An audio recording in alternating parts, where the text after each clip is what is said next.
প্রথমে আপনার নামটা একটু বলেন প্লিজ। সামিয়া। সামিয়া, ওকে। সামিয়া বয়স? আমার বয়স 24। 24 রাইট নাও। কোথায় জন্মগ্রহণ করেছেন, মানে জন্ম জেলা? পড়াশোনা করছেন নিশ্চয়ই? কিসে পড়ছেন? আমি কম্পিউটার সায়েন্সে পড়ছি। আচ্ছা, কম্পিউটার সায়েন্সে পড়ছেন কোন ইউনিভার্সিটিতে? একটা প্রাইভেট ইউনিভার্সিটি। প্রাইভেট ইউনিভার্সিটিতে, ফাইন। সো আপনি এই অনুষ্ঠানটা শুনেই মূলত আপনি ইন্সপায়ার হন এখানে বলার জন্য, এবং অনেকদিন ধরেই শোনেন, যেটা আপনার সঙ্গে আমার আমি অফিসের কথা। একদম ইন্টার ফার্স্ট ইয়ার থেকে আপনাকে শুনি। ওকে, ইন্টার ফার্স্ট ইয়ার থেকে। ঠিক আছে, চলুন শুরু করা যাক। মানে আপনি তো জানেনই আসলে এখানে কিভাবে বলে। আচ্ছা, যাই হোক, একটু ছোটবেলা থেকে একটু টানি। সেটা হচ্ছে প্রথম থেকে আমি আসলে একটু লক্ষ্মী টাইপের ছিলাম, খেলাধুলা কম করতাম এরকম। তো আমার বাবা আমাকে অনেক আদর করতো, অনেক, মানে সবকিছুতে প্রায়োরিটি দিত। আমি ছোটবেলা থেকে একদম ক্লাস 10 পর্যন্ত আমার রোল ফার্স্ট পজিশনে ছিল। আমার মা হচ্ছে কি আমাকে পড়াতো, সবকিছুই পড়াতো, ড্রয়িং, নাচ, গান, এটা সেটা, ইভেন অভিনয় করা শিখাইতো। কিন্তু আর আমার বাবা হচ্ছে কি আমাকে ইংলিশ পড়াতো এরকম। আমি স্কুল চেঞ্জ করি, কারণ হচ্ছে কি গ্রামে ভালো সায়েন্স বা এটা সেটা থাকতো না, সায়েন্সের টিচার পাওয়া যেত না। তারপরে শহরের স্কুলে যাই। তো ওখান আমি বাড়ি থেকে তারপরে 3-4 কিলোমিটার দূরে হচ্ছে গিয়ে শহরের স্কুলে একা একা যাইতাম। তো তখনই আমার বাবা আমাকে মোবাইল দিছিল। আচ্ছা আচ্ছা, ছোটবেলাতেই? হ্যাঁ, দিছিল, কারণ আমাকে অনেক বিশেষ করতো। আমার মোবাইলটার প্রয়োজনই ছিল, কারণ আপনি কোথায় আছেন, কি করছেন না করছেন, যাতে আমি জানাতে পারি স্কুলে গিয়ে যে আমি আসছি। আবার ওটার জন্য আমাকে একটা পকেটও বানিয়ে দেওয়া হয়েছিল আমার সালোয়ারের মধ্যে লুকায়া, যাতে আমি ওখানে লুকায় রাখতে পারি, কারণ ওটা এলাও ছিল না স্কুলে। আমার কোনো ফ্রেন্ড জানতো না, কেউ জানতো না, শুধু আমার মা বাবা জানতো। আর হচ্ছে গিয়ে এখন সায়েন্সের টিচার কিভাবে ইয়া করবে, সো অনেক দূর থেকে আরেকটা শহর সাইডে আরেকটা শহরের স্কুল থেকে 2টা টিচার হচ্ছে গিয়ে আমার জন্য ইয়ে করছিল। তো ওই সময়টা, ওটা হচ্ছে 2011 সালে, ওই সময়টা এটা হচ্ছে গিয়ে অন্যান্য গ্রামের অন্যান্য পাড়া প্রতিবেশীরা দেখে এটা খুব ইয়ে হইতো, আল্লাহ এই মেয়েকে যে বিদ্যাসাগর বানাবে এরকম খুব ইয়ে করতো আর কি। সবাই অবাক হইতো, মেয়েকে এত পড়াশোনা করায় কি হবে, কি হবে, আপনাকে আমাদের গ্রামাঞ্চলের কথাবার্তা, সামাজিকতা জায়গাটা থেকে অনেক সময় বলা হয়। তখন থেকেই হচ্ছে গিয়ে বিয়ে শাদী। আমার বাবা খুব, আমার এত দূর পর্যন্ত আসার পেছনে আমার বাবা খুব চাইতো যে এটা সেটা হয়ে আছে। যাই হোক, তারপরে হচ্ছে গিয়ে আমার অনেক কষ্ট হয়ে যেত, আমি এসেই স্কুল থেকে এসেই সময় পাইতাম না।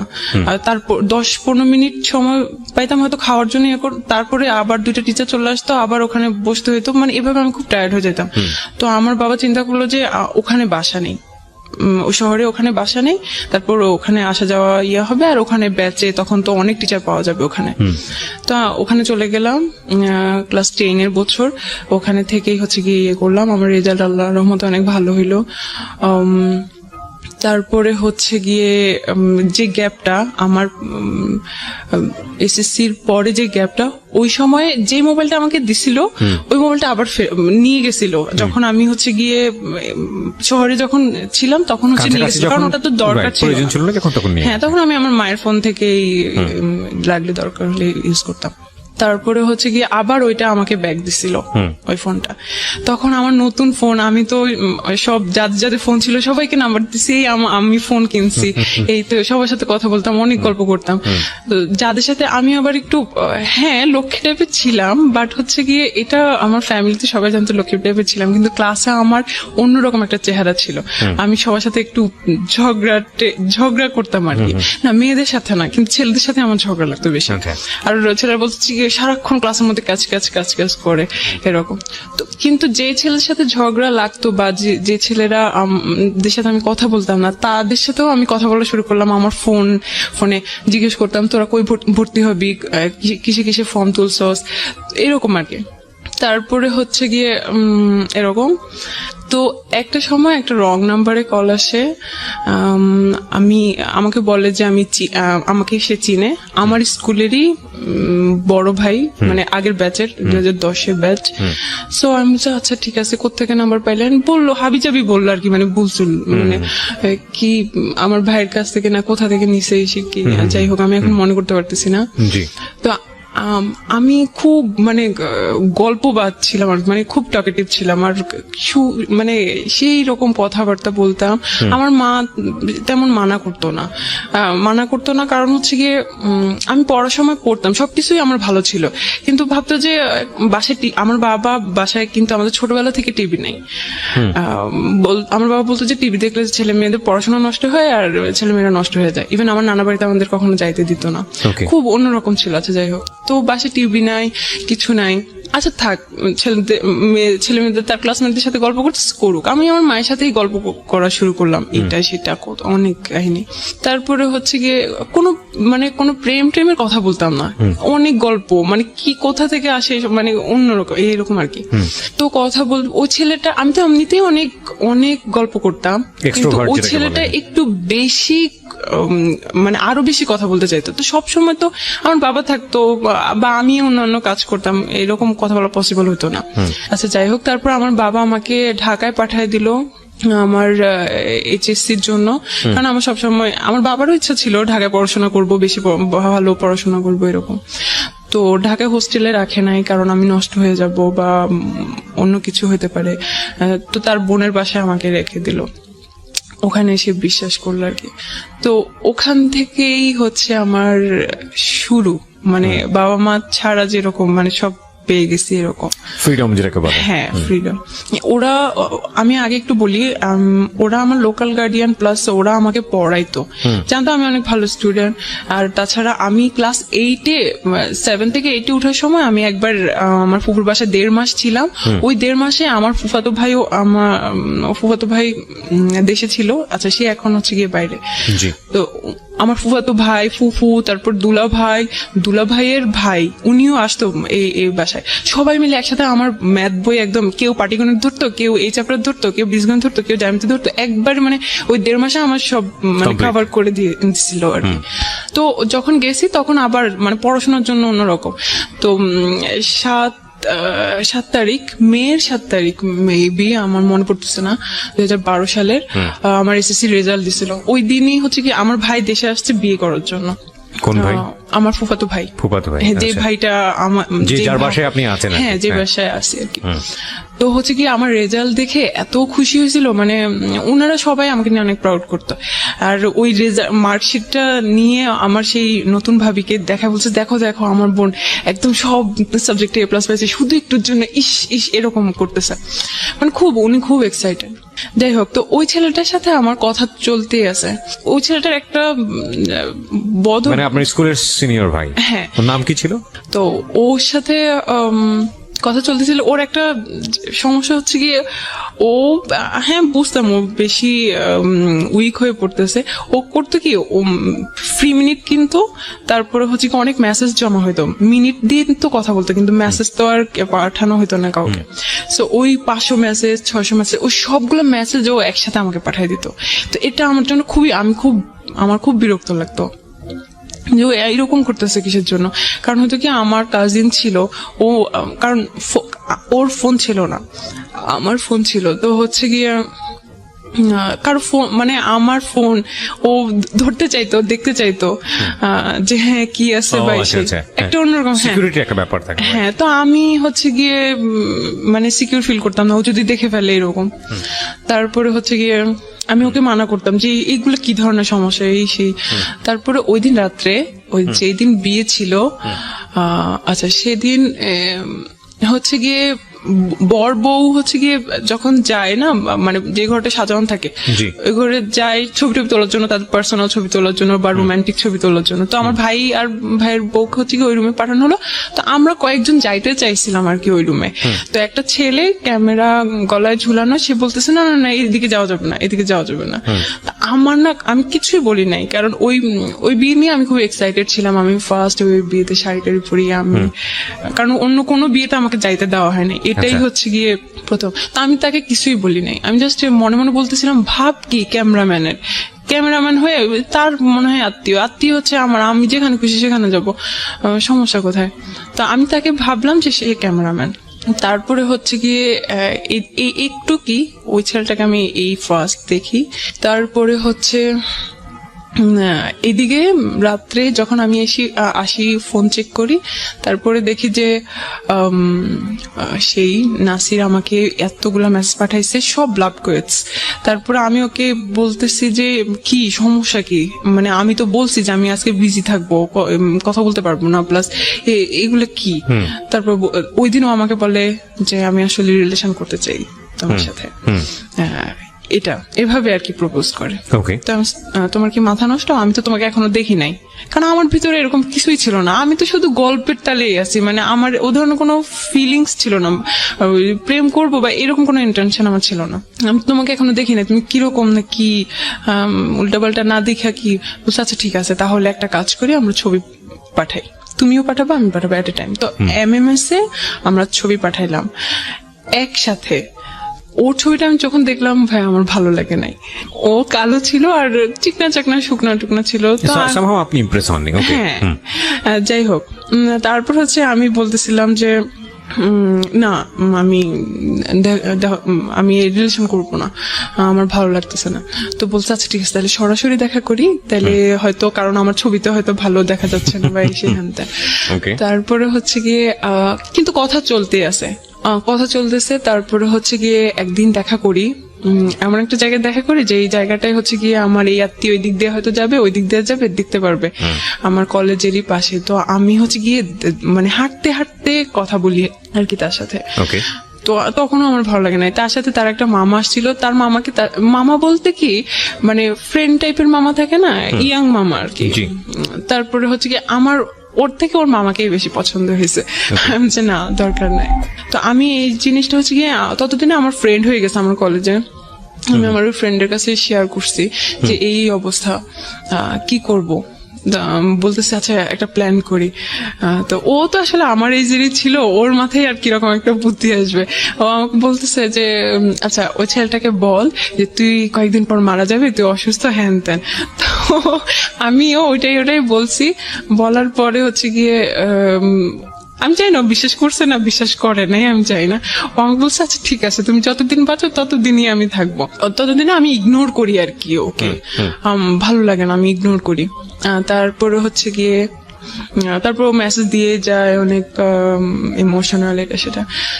তারপরে হচ্ছে আমি ওকে ও যখন ফোন দেয় তখন আমি আমার ওই বান্ধবীকে কনফারেন্সে রাখি, আমরা ইচ্ছা মতো তাকে গালি দেই আর মানে খুব ইনসাল্ট করি যে তুই হোয়াটএভার দ্য সিচুয়েশন ইজ। আপনারা চাচ্ছিলেন যে পুরোপুরি ওকে অ্যাভয়েড করতে, কিন্তু ও ততই আপনাদের বেশি অনেক বেশি। হ্যাঁ, ওকে, তারপর কি হলো? আমি ওর বান্ধবীকে দিয়ে ওকে অনেক মানে অনেক কিছু বলছি, কালো এই সেই হ্যান ত্যান, তো লজ্জা লাগে না এই সেই এগুলো আর কি। তারপর অনেক কষ্ট পাইছে, কয়েকদিন বন্ধ থাকে, আবার কয়েকদিন পর পর কল দেয়। ততদিনে হচ্ছে আমি আমার এমনি আমার যে বান্ধবী তার ফ্রেন্ডদের সাথে আমার ফ্রেন্ডশিপ হয়ে গেছে, তার কিছু ছেলে ফ্রেন্ড আছে ওদের সাথেও আমার ফ্রেন্ডশিপ হয়ে গেছে, অনেক ভালো ফ্রেন্ডশিপ। আমরা ঘুরতে যাই, ওর বার্থডে থাকে আমার বার্থডে থাকে, ওই বার্থডেতে ঘোরাফেরা করি, ইভেন আমি তাদের সাথে কথা বলি। এটা কিন্তু আমার ফ্যামিলিতে আমার ফুফু জানে, দেখে আমি কথা বলি এসে। তো আমার ফুফু হচ্ছে এগুলো পছন্দ করে না, ছেলেদের সাথে এত কথা কিসের এসে, বুঝতেই পারতেছেন আমি এত কথা কিসের এসে। তো আমি হচ্ছে গিয়ে মাঝে মাঝে মনে মনে বলি আশ্চর্য, ছেলে ফ্রেন্ড তো থাকতেই পারে, সমস্যা কি সেই। কিন্তু তখন আপনি ইন্টারে ভর্তি হননি? ইন্টার ফার্স্ট ইয়ার পড়ছেন। ওকে, তারপরে হচ্ছে গিয়ে এই তো কয়েকদিন পরে 3-4 মাস পরে যখন আমার ভাইয়ের বিয়ের 4-5 মাস পরে, হ্যাঁ, প্রায় যাই, 3 তলা যাই, আমার ভাবির সাথে গল্প করি, অনেক গল্প করি। তারপরে একদিন গেলাম 4-6 মাস পরে, একদিন যে দেখি ওই ক্যামেরাম্যানটা বসে বসে এরকম করে ফোন চাপতেছে। তো আমি বলছি আল্লাহ, ও এখানে কি? আমি ভাবিকে জিজ্ঞেস করছি ভাবি ও এখানে কি করে? তো বলতেছে ও তো আমার ভাই। ও আচ্ছা, ভাই মানে কি আপন ভাই? তার আপন ভাই।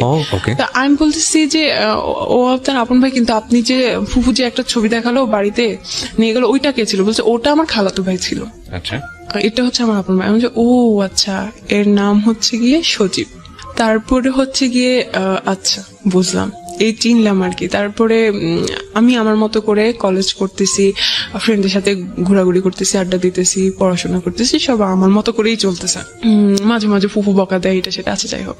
তো কয়েকদিন পরে, আরো 4-5 মাস পরে আমাদের হচ্ছে গিয়ে দাওয়াত থাকে ভাবির বাসা থেকে।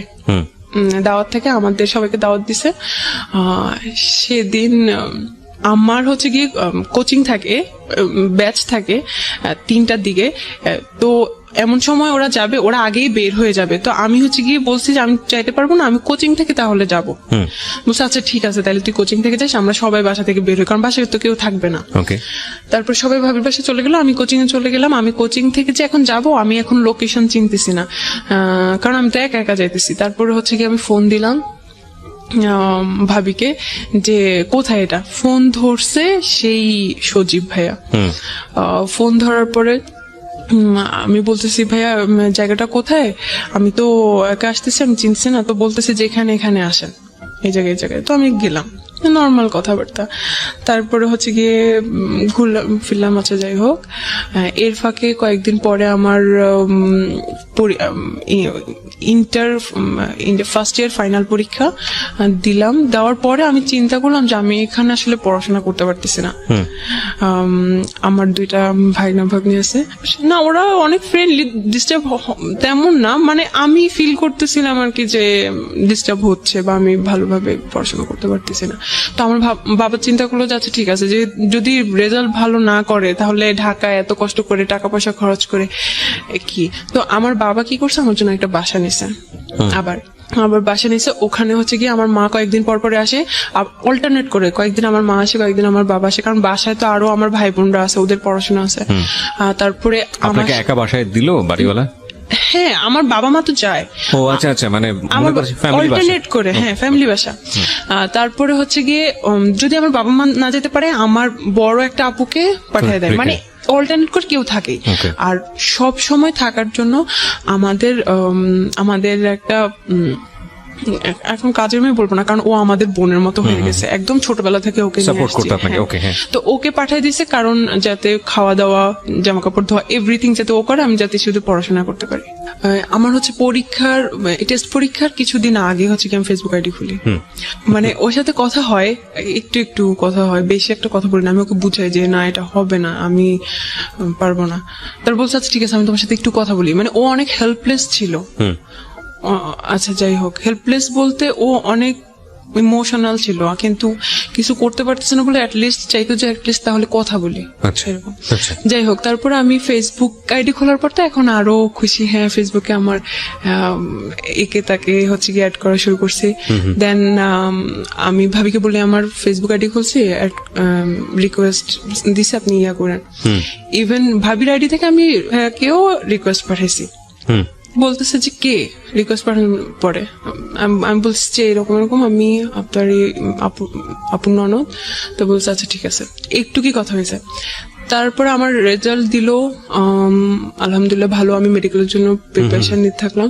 ওই সময় আমি ফেসবুকে ছবি টবি আপলোড করি, কমেন্টে উনি একটু কমেন্ট করে, কমেন্টে কথা হয়, এমন টাইপের কমেন্ট করে যেটাতে আমার অ্যান্সার দিতে হবে, মানে আমিও যাতে রিপ্লাই দেই, এরকম টাইপের। তো উনি অনেক ভালো বাংলা জানে। আচ্ছা, উনার বাংলা মানে বুঝতে গেলে আমাকে সারাদিন লাগতো উনার অ্যান্সার তৈরি করতে, তারপর আমি একটা অ্যান্সার দিতাম এমন। তারপর আপনার ভাবির ভাই, তাকে আমার অনেক ভালো লাগতো বলতে উনি খুব পার্সোনাল, মানে আপনার কাছে মনে হচ্ছে পার্সোনালিটি সম্পন্ন একজন মানুষ। হ্যাঁ, ওকে। বাসার সবাই উনাকে অনেক ভালো জানতো। তো কিন্তু আমি ভাইয়া হিসেবে দেখতাম, ওগুলো আমার মাথায় ছিল না। তারপরে টুকটাক কথা হয়, এখন কথা আস্তে আস্তে বাড়তেছে, প্রতিদিনই কথা হয়, কিন্তু 1-2টা মেসেজ এরকম আর কি, প্রতিদিন কথা। জি। তারপরে হচ্ছে একদিন সে আমাকে বলে আপনার ফোন নাম্বারটা দিয়েন। আমি যে হ্যাঁ, আপনি তো ভাবির কাছ থেকে আমার ফোন নাম্বার নিতে পারেন। বলছে আসলে এটা খুব ডিসঅনেস্টি হয়ে যায়, আপনি নিজেরটা নিজেই দেন। আমি যে এত ঢং করার তো কিছু নেই, আচ্ছা ঠিক আছে নেন, আমার তো কোনো সমস্যা নেই। তারপর সেদিন আমাকে একটা জাস্ট মিস কল দেয়, এই ফার্স্ট উনি আমাকে আমার ফোনে মিস কল দেয়, একটা চলেন দেখা করি। আমি যে হ্যাঁ, আপনি বাসায় আসেন, বাসায় আসলেই তো আমাকে দেখতে পারবেন, কথা হবে। বলছে সব কথা কি আর বাসায় বলা যায় সবার সামনে? তো তখন আমি বুঝলাম যে উনি ফ্লার্টিং করতেছে। তারপরে মাঝে মাঝে উনি বলতো যে আমার এই জিনিসগুলো ভালো লাগে না, ওই জিনিসগুলো ভালো লাগে না। আমি মাঝে মাঝে বলতাম উনি এত লাইকস ডিসলাইকস বলার তো দরকার নেই আমাকে। তারপর হচ্ছে গিয়ে বলতো যে বহুগামিতা, একটা মেয়ে যে অনেকজনের সাথে রিলেশন করে এট এ টাইম, এই জিনিস ওনার পছন্দ না, এগুলা বলতো। তো আমি হ্যাঁ এগুলা তো আসলে চিটিং, এগুলো আমারও পছন্দ না। উনিও কিন্তু জানতো, উনিও দেখতো যে আমি আসলে কথা বলি, আমার অনেক ফ্রেন্ড সার্কেল আছে। আচ্ছা। একদিন আমি আমার কাজে যাই, আমি তখন হচ্ছে কি ভার্সিটি কোচিং করতেছি, শেষ পর্যায়ে আর কি, আমি মেডিকেলে চান্স পাই না তেন। তো উনি একদিন আমি বাইরে যাই আমার কোচিং এর কাজে, তখন আমাকে সেকেন্ড কল করে, আচ্ছা। বলছে আপনি কোথায়, আমাকে বেআইন বলে ডাকতো, বেআইন আপনি কই এরকম। তা আমি বলতেছি যে এই তো আমি কাজে আসছি এখানে। বলছে আল্লাহ আপনি ওখানে দাঁড়ান, আমিও আসতেছি, দেখা করি চলেন। আচ্ছা। আমি বলছি না না দরকার নেই প্লিজ, কেউ দেখে ফেলবে, সমস্যা, বাইরে দেখা করা ঠিক না, আপনি বাসায় আসেন। বলছে না সমস্যা না, আপনি থাকেন, কেউ দেখবে না। ওই দিন শুক্রবার ছিল। আচ্ছা। দেন হচ্ছে কি উনি আসে, আমি বলছি আচ্ছা ঠিক আছে আপনি একটু ওয়েট করেন, আমি একটু কাছে নিই। বলছে আচ্ছা ঠিক আছে আপনি সময় নেন। আসলে কিন্তু উনি ওখানে ছিল না, উনি একটু দূরে ছিল, ওখান থেকে আসতেছে, কিন্তু বললো যে ওখানেই আছে। তারপরে হচ্ছে গিয়ে দেখা হইলো, তো বলতেছে যে কই যাই বলেন, এখানে তো রিস্কি, এখানে তো কথা বলা যাবে না, চলেন বসি কোথাও কথা বলি। তাই আমি বলছি, কোথায় যাবেন, কাছে দাঁড়ে কোথাও প্লিজ, দূরে না।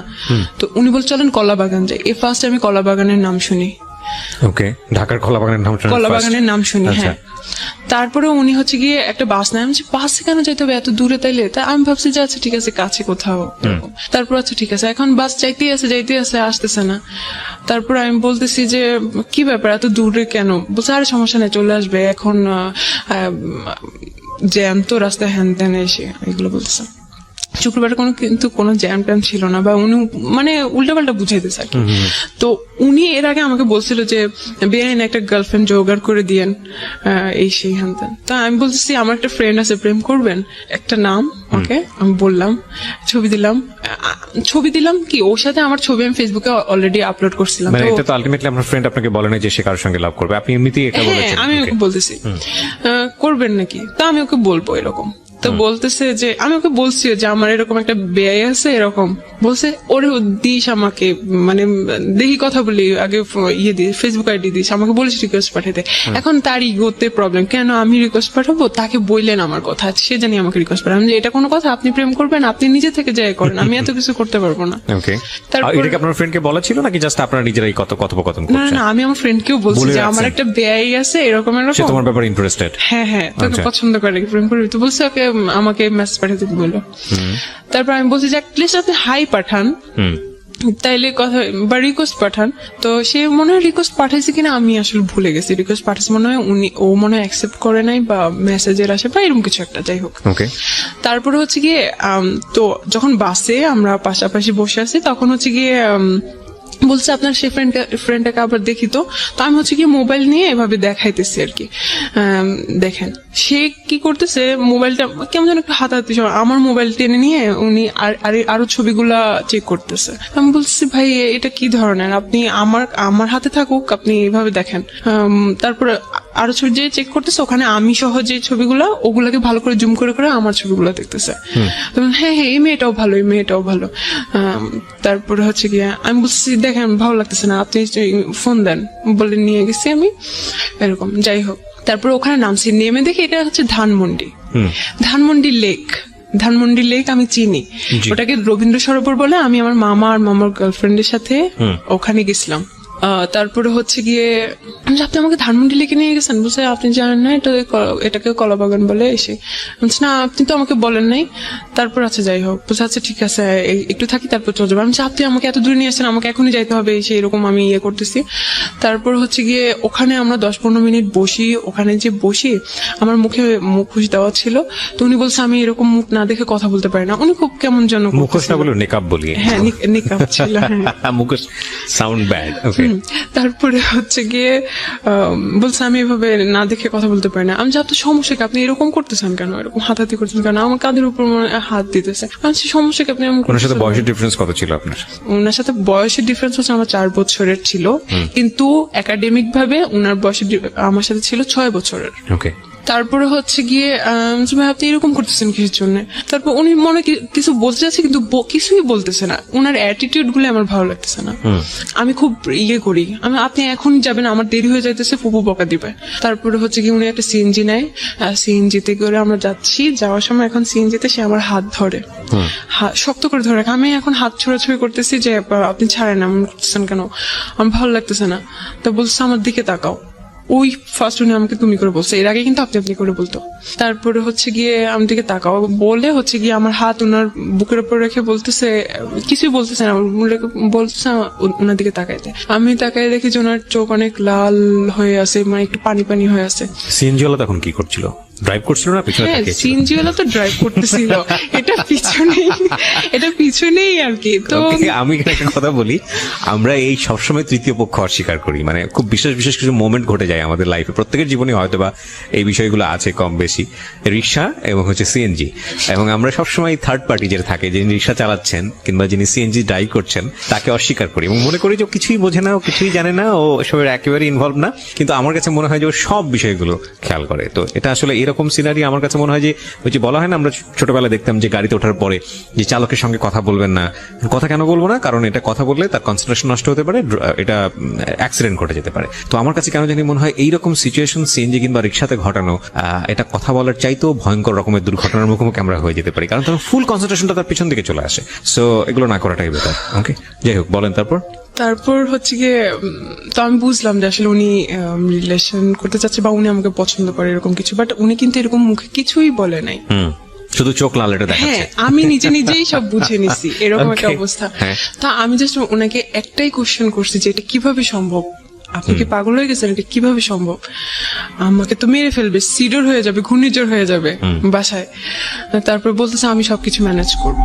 আমি বলতেছি কি ম্যানেজ করবেন আপনি? বলছে আমার ফ্যামিলির কেউ তোমাকে কিছু বলবে না, কারণ সবাই উনাকে অনেক প্রায়োরিটি দেয়, উনি একমাত্র ছেলে। আচ্ছা, ওভার কনফিডেন্ট। হ্যাঁ। তারপরে হচ্ছে গিয়ে আমি বলছি আপনার ফ্যামিলি আপনি রাখেন আপনার কাছে, কিন্তু আমার ফ্যামিলি তো জীবনও মানবে না।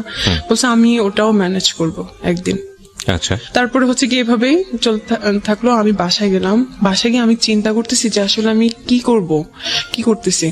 উনি কিন্তু দেখতে অতটা সুন্দর না, বাট উনার কথাবার্তা, উনার কথার স্টাইল, তারপর অনেক যুক্তি সহকারে কথা বলতো।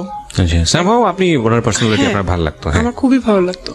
বাসে যে আমি চিন্তা করলাম উনি হয়তো আমার রিলেটিভ, উনি আমাকে ধোকা দিবে না, কারণ আমি ততদিনে বুঝে গেছি ঢাকায় কি হচ্ছে না হচ্ছে, রিলেশন মানে কি, বা কয়েকদিন নিয়ে করে টাইম পাস করে চলে যায় সে।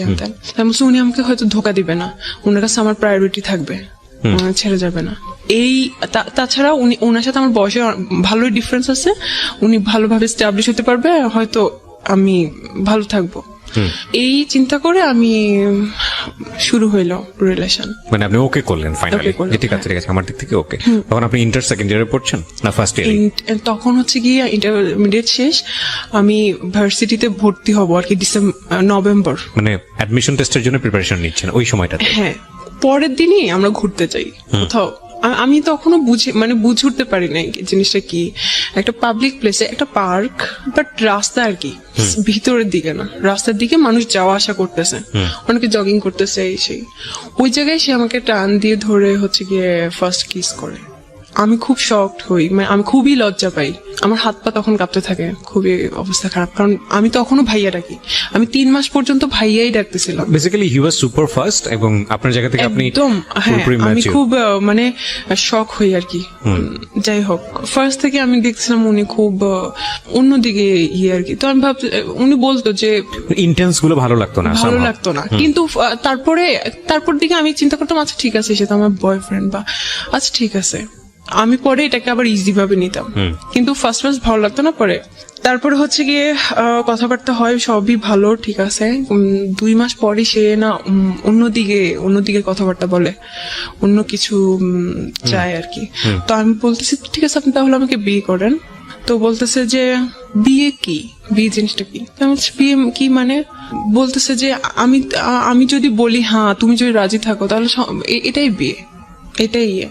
এটা কোনো কথা, কোনো লিগেল কিছু নেই। সে বলছে লিগেল কি, ওটা জাস্ট আ পেপারস। তুমি তোমার বাবা মায়ের কাবিননামা দেখছো কখনো? তার মানে কি তারা লিগেল না? এরকম তুমি তোমার দাদা দাদির ম্যারেজ সার্টিফিকেট দেখছো, তার মানে ওরা লিগেল না, এরকম উদ্ভট লজিক দিত। তো মাঝে মাঝে আমি খুব বলতাম এগুলো উল্টাপাল্টা লজিক দিতেছেন কিসের জন্য, মাঝে মাঝে ইয়ে করতাম, মাঝে মাঝে ও আমাকে এমন ভাবে বুঝাই দিত যে ওটাই সঠিক, আমি ওটাই বুঝতাম। তারপরে আচ্ছা ঠিক আছে হইলো কিছু একটা, তারপরে হচ্ছে গিয়ে আমি তখন থেকে ভাবতাম ওকে সে আমার হাজবেন্ড। মানে ওর প্রস্তাবে আপনি আলটিমেটলি সামহাউ আমাকে ওভাবেই তৈরি করে নিছে, ওভাবেই আমার মাথার মধ্যে দিছে তুমি আমার ওয়াইফ, আমি তোমার ইয়ে, এটাই হচ্ছে গিয়ে বিয়ে। ওকে, সো আপনি এটা এগ্রি করেছেন? হ্যাঁ, কারণ আমাকে এমন ভাবলো, আমি যখন জিজ্ঞেস করতাম এইটা তাহলে কি ওইটা তাহলে কি, ও ওভাবেই বুঝাই দিত সুন্দর করে। ওকে, একটা 3-4 মাস পরে হচ্ছে গিয়ে ও এগুলা আমার ফ্রেন্ড সার্কেল এগুলা নিয়ে ইয়া করতো। আমি হচ্ছে গিয়ে আমি খুব গল্প পাচ্ছিলাম বলতাম না, আমি হচ্ছে গিয়ে ও খুব কম সময় দিত আমাকে, যদি দিনে 1 মিনিট কথা হইতো আমি ভাবতাম যে অনেক কথা হয়ে গেছে এরকম। বাট ডাকার সময় যখন দেখা করতাম, ডাকার সময় ওই পর্যন্তই, ওগুলা ঠিক আছে, দেন কোনো কথাবার্তা নাই, শুধু ওই জন্যই ডাকতো আর কোনো কথাবার্তা নাই। ওকে, বলতো আমি বিজি, আমি অফিসে এসে হ্যানতেন। অফিস করতো, হ্যাঁ আমি বিজি এসে হ্যানতেন, আমি পারি না, বসটা থাকে সামনে, কলিগরা থাকে, কথা বলতে পারি না। তার 1 মিনিটও দিনে ইয়ে হইতো না। আমি বলতাম সিগারেট খাওয়ার টাইম তো অ্যাটলিস্ট আমার সাথে কথা বলতে পারেন, আমি আপনি করে বলতাম, কখনোই তুমি করে বলি না, অনেক অনেক সম্মান করতাম, যা বলতো তাই বিশ্বাস করতাম যে ওটাই রাইট বলতে। আর মাওলানা তারপরে হুজুর এদের বিরুদ্ধে অনেক কথা বলতে, ওদের এইসব জিনিস আমার ভালো লাগে না, এরা এখন নতুন নতুন এইসব রুলস তৈরি করে, ধর্ম ব্যবসা করে, এই সেই এগুলা। তো আমি বলতাম ও আচ্ছা হ্যাঁ ঠিক আছে, এমন ভাবে বুঝাই দিত, আচ্ছা আমি ওভাবে ইয়ে করতাম। তো আমি একদিন ওকে ইয়ে করতেছি যে আমার একটা ফ্রেন্ড অস্ট্রেলিয়ায় গেছে স্টুডেন্ট ভিসায়, ও অনেকদিন পর আমাকে ইয়ে করছে, নক করছে, আমি কথা বলতেছিলাম ওর সাথে, তখন থেকে রিয়াকশন শুরু। তো বলতেছে যে একটা ভদ্র ঘরের মেয়ে কি এরকম করে কথা বলে, তুমি তো একটা এরকম খারাপ, এই সেই। হোয়াটসঅ্যাপ বন্ধ, হোয়াটসঅ্যাপ চালাইতাম, হোয়াটসঅ্যাপ বন্ধ। মানে তখন আপনার উপরে কর্তৃত্ব খাটানো শুরু করলো? আল্লাহ, এটা তো হচ্ছে গিয়ে 1 মাস পর থেকেই, 1 মাস পর থেকে। তো আমি ভাবতাম যে এটা হচ্ছে, কারণ হাজবেন্ড তো হাজবেন্ড টাইপ, কারণ মানে আমি ভাবতাম যে হ্যাঁ ঠিক আছে, এটাই মনে হয় অনেক কেয়ার করে, অনেক লাভ করে, আমি ওটাকে খুব ইজি ভাবে দেখতাম। তারপরে হচ্ছে গিয়ে একদিনে যাওয়ার আগে আমি একটু একটা কথা বলি, সেটা হচ্ছে যে এটা বোধহয় বাই ন্যাচারালি সত্য। অ্যারিস্টোফেনাস নামে খুব বড় একজন ফিলোসফার ছিলেন, আমি যদি ভুল না করে থাকি নামটা, তার একটা লেখাতে পড়েছিলাম যে বেসিক্যালি গার্লস যে কোয়ালিটি, সেই কোয়ালিটিতে কিছু কিছু জিনিস গার্লসদের মধ্যে সেম, মানে মেয়েদের মধ্যে এই জিনিসটা সেম, মোরাললেস। সেটা হচ্ছে দে আর ভেরি মাচ ইমোশনাল, এবং আবেগ দিয়ে তাদের পুরো দুনিয়াটা নিয়ে নেওয়া যায়। হ্যাঁ, আপনি যদি মানে আমি এখানে অনেক মেয়েরাই শুনছেন, সে কারণে হয়তো বা শুনে সতর্ক হবেন। সেটা হচ্ছে একটা ছেলেকে বোঝার জন্য বা একটা মানুষকে জীবনে পারফেক্টলি নেয়ার জন্য অনেকগুলো বিষয় যাচ করতে হয়। তার আগে জীবনের শ্রেষ্ঠ সম্পদটা, যেটা আমাদের রিলিজিয়নে নিষেধ করা হয়েছে, যেটা আমাদের আইনত যায় না, সামাজিকতার জায়গা থেকেও অসামাজিক মনে করা হয়, এই বিষয়গুলো লেনদেনের জায়গাটায় না যাওয়াটাই উত্তম। কেন বলছি যে ছেলেরা, এটা অনেক ছেলেরা আছে খুব ভালো করে এটা জানে যে একটা মেয়েকে পাওয়ার সর্বোচ্চ জায়গাটা হচ্ছে তাকে ইমোশনালি ট্রাই করা, এবং একটা মানুষকে যখন ইমোশনালি উইক করে ফেলা হয় তখন তার সবকিছুই পাওয়া যায়, এবং সেক্ষেত্রে ইমোশনালি তাকে ওই হাজবেন্ড বানানো, ইমোশনালি তাকে লাভ করা, এবং তারপরে তার যেটা হাসিল করা, এবং হাসিল করে সেখান থেকে সরে পড়া, এবং এগুলো আসলে আমাদের সমাজে অহরহ হচ্ছে। আর এই স্টোরিটা আসলে কোথায় গিয়ে দাঁড়িয়েছে সেটাও আমরা দেখাবো আপনাদেরকে। আমি আরেকটু বলতে চাই, তবে সেই বলার জায়গাটা ওনার বলার পর। হ্যাঁ, ও সবসময় বুঝে তো, ও অনেক রেসপন্সিবল হাজবেন্ড, অনেক, মানে সবকিছুতে আমাকে গাইড করে। আমিও খুব হ্যাপি ও আমাকে গাইড করে। আপনি তাকে মানে হাজবেন্ড বলছেন, মানে আপনি মন থেকে তাকে হাজবেন্ড হিসেবে এই করে নিয়েছেন? আমি তো জানি ওটাই বিয়ে। আপনি জানেন ওটাই বিয়ে? হ্যাঁ, আমাকে তো ওভাবেই বুঝাইছে। তো আপনি ছোটবেলা থেকে দেখে আসেননি বিয়ে মানে কি? আমি দেখে আসছি, কিন্তু ও তো আমাকে পুরা সব ইয়ে করে দিছে। এখানে একটা বিষয় খেয়াল রাখবেন, যারা এই ভিডিওটা ইউটিউবে দেখবেন এবং একই সাথে যারা রেডিওতে শুনছেন, আমি খুব বিরক্ত বোধ করি একটা জায়গাটাতে, সেটা হলো আমরা সবসময় যিনি গল্পটা বলেন তাকে জাজ করি। আরে ভাই, সে আমাদের সমাজের বিচ্ছিন্ন ঘটনা না, যাকে এখানে নিয়ে আসা হচ্ছে সে বিচ্ছিন্ন ঘটনা না, তার মতো ভুল অনেকেই করেন। তার ভুলটা শুনে তাকে শুনে যাতে করে আপনি কোনো ভুল না করেন, আপনার চারপাশে যাতে কোনো ভুল না হয় সেটার দিকে খেয়াল করেন। তাকে গালমন্দ করা, আপনি আপনার জায়গা থেকে অসম্ভব রকমের সাধু একজন পুরুষ নিজেকে ভেবে বা মহিলা নিজেকে ভেবে অন্য একজনকে গালমন্দ করা, এটা কিন্তু আসলে আমাদের অনুষ্ঠানের উদ্দেশ্য না। এটা শুধু আমাদের ইউটিউবে হয় না বা অন্য ফেসবুকে, সব জায়গাতে আমি দেখি যে কোনো একটা কিছু ঘটে গেলেই সঙ্গে সঙ্গে তাকে ডিরেক্টলি গালিগালাজ করা। আরে ভাই, তার ঘটনা থেকে আমি কি শিখলাম, তাই না? এটা হচ্ছে মূল বিষয়। আর ওর বয়সটা খেয়াল করবেন, ও তখন 17-18 বছর বয়সে পড়ে এবং ইমোশনালি ওর একেবারে ইমোশনালি জীবনের সবচাইতে এক্সট্রিম মোমেন্ট। আরেকটা যেটা, সেটা হচ্ছে ওর জীবনের প্রথম লাভ, এবং মানুষ প্রেমে পড়ে কত কি করে সেটা আসলে নতুন করে বলার কিছু নাই। তবে আজকের এটা একদমই ডিফারেন্ট একটা স্টোরি। তো আমি একটা এরকম একটা জানি, ধর্মীয় জ্ঞান যে আমার খুব ভালো আছে তা না, আমি মোটামুটি পড়েছি, আমারও খুব কনজারভেটিভ একটা পরিবারেই বড় হওয়া। আমি যতটুকু জানি যে এরকম একটা হাদিস আছে যে মেয়েদের দিক থেকে বিষয়টা এরকম যে ওই বিয়েই না যদি মেয়ের বাবা সেটাতে রাজি না থাকে এবং মেয়ের বাবা যদি বিয়েটা না দেয়, ওটা কোনো বিয়ে না। রাসূলুল্লাহ সাল্লাল্লাহু আলাইহি ওয়াসাল্লামের একটা হাদিস, আমি যতদূর জানি, আমার জানার মধ্যে ভুলও হতে পারে। আমি এরকম 2টা হাদিস জানি। হ্যাঁ, তো এটাকে আপনি পরে জেনেছেন না আগে জেনেছেন? আমি পরে জেনেছেন। তো এটা এটা এটা এটা মানে ওই বিয়েই না যদি বাপ জীবিত অবস্থায় থাকে এবং ওই বিয়েতে বাবার যদি কোনো সম্মতি না থাকে, বাপ যদি না জানে, যতদিন পর্যন্ত না জানবে ততদিন পর্যন্ত ওটা বিয়ে হয়নি। হ্যাঁ, কি ভয়ঙ্কর! মানে এটা বাংলাদেশের অনেকেই জানেন, আমি বলতে আমার গা শিউরে উঠেছে। তো আপনি যদি ধর্ম মানেন তাহলে এটাই সত্য। তো এই জায়গাটা থেকে আমি বলছি না যে আমি যেটা বলছি আপনাকে সেটা আমি খুব ভালোভাবে জানি, আমি এতটুকু জানি, আমি শেয়ার করলাম আপনার সঙ্গে, আপনি চাইলে আরো স্টাডি করে দেখতে পারেন। ওকে, তো আপনি যেটা বলছিলেন যে অ্যাজ এ হাজবেন্ড হিসেবে এটা করতে ওটা করতে। হ্যাঁ, তারপর আমি তখন আমি ওকে অনেক ভালোবাসা শুরু করছি, কারণ আমার হাজবেন্ড, অনেক ভালোবাসতাম অনেক। ও যদি বলতো যে এখন বাইর হও, কারণ ও অফিস থেকে আসতে আসতে সন্ধ্যা হয়ে যেত, আমি তখন সন্ধ্যার দিকে টিউশন করতাম, 7টার দিকে, আমার পুকুর বাসার পাশেই আমি টিউশন করতাম, বেরো যেতাম। তো তখন মাঝে মাঝে আমি টিউশনে মিস দিতাম, অথবা আমি ফুপুকে বলতাম যে শুক্রবারে ওকে পড়াই দিব, কারণ পরে আমি মিস দিব আমার পরীক্ষার জন্য। কিন্তু ওই সময় আমি ওকে না পড়াইতে যেয়ে আমি হচ্ছে গিয়ে ওর সাথে দেখা করতাম। কোথায় দেখা করতেন? কোথাও চা খাইতে যেতাম রাস্তায়। কিন্তু আপনার ইন্টেন্স মোমেন্ট গুলো কোথায় পাস করতেন? ওটা ওর বাসাতে? হ্যাঁ। তোর বাসায় আর কেউ ছিল না? ওর বাসায় এমন সময় আমাকে ডাকা হতো যখন কেউ থাকতো না। ওকে, ওটা খুব ব্যাড এক্সপিরিয়েন্স ছিল। আমি যে কিভাবে লুকায় লুকায় যাইতাম, ও আমাকে লুকায় লুকায় ঢুকাইতো, ওটা খুব আমি মাঝে মাঝে খুব গিল্টি ফিল করতাম যে আমি তো ওর ওয়াইফ, তাহলে আমাকে কেন লুকায় লুকায় যাও। আমি নিজে এটা চিন্তা করতাম। আচ্ছা, যাই হোক, তারপরে হচ্ছে 1 মাস পর কি হইলো, না 1 মাস পর না, 2-3 মাস পরে একদিন ওগুলো জানতো। তো ও নাসিরের ব্যাপারটাও জানলো, তারপরে আমার আরো ছেলে ফ্রেন্ডের ব্যাপারটা জানলো। জানার পরে হচ্ছে গিয়ে ও খুব সিনক্রেট করলো যে কি এগুলা তুই খারাপ, এই সেই এরকম। তো ওয়াইফ সম্পর্কে কয় বছর পরে?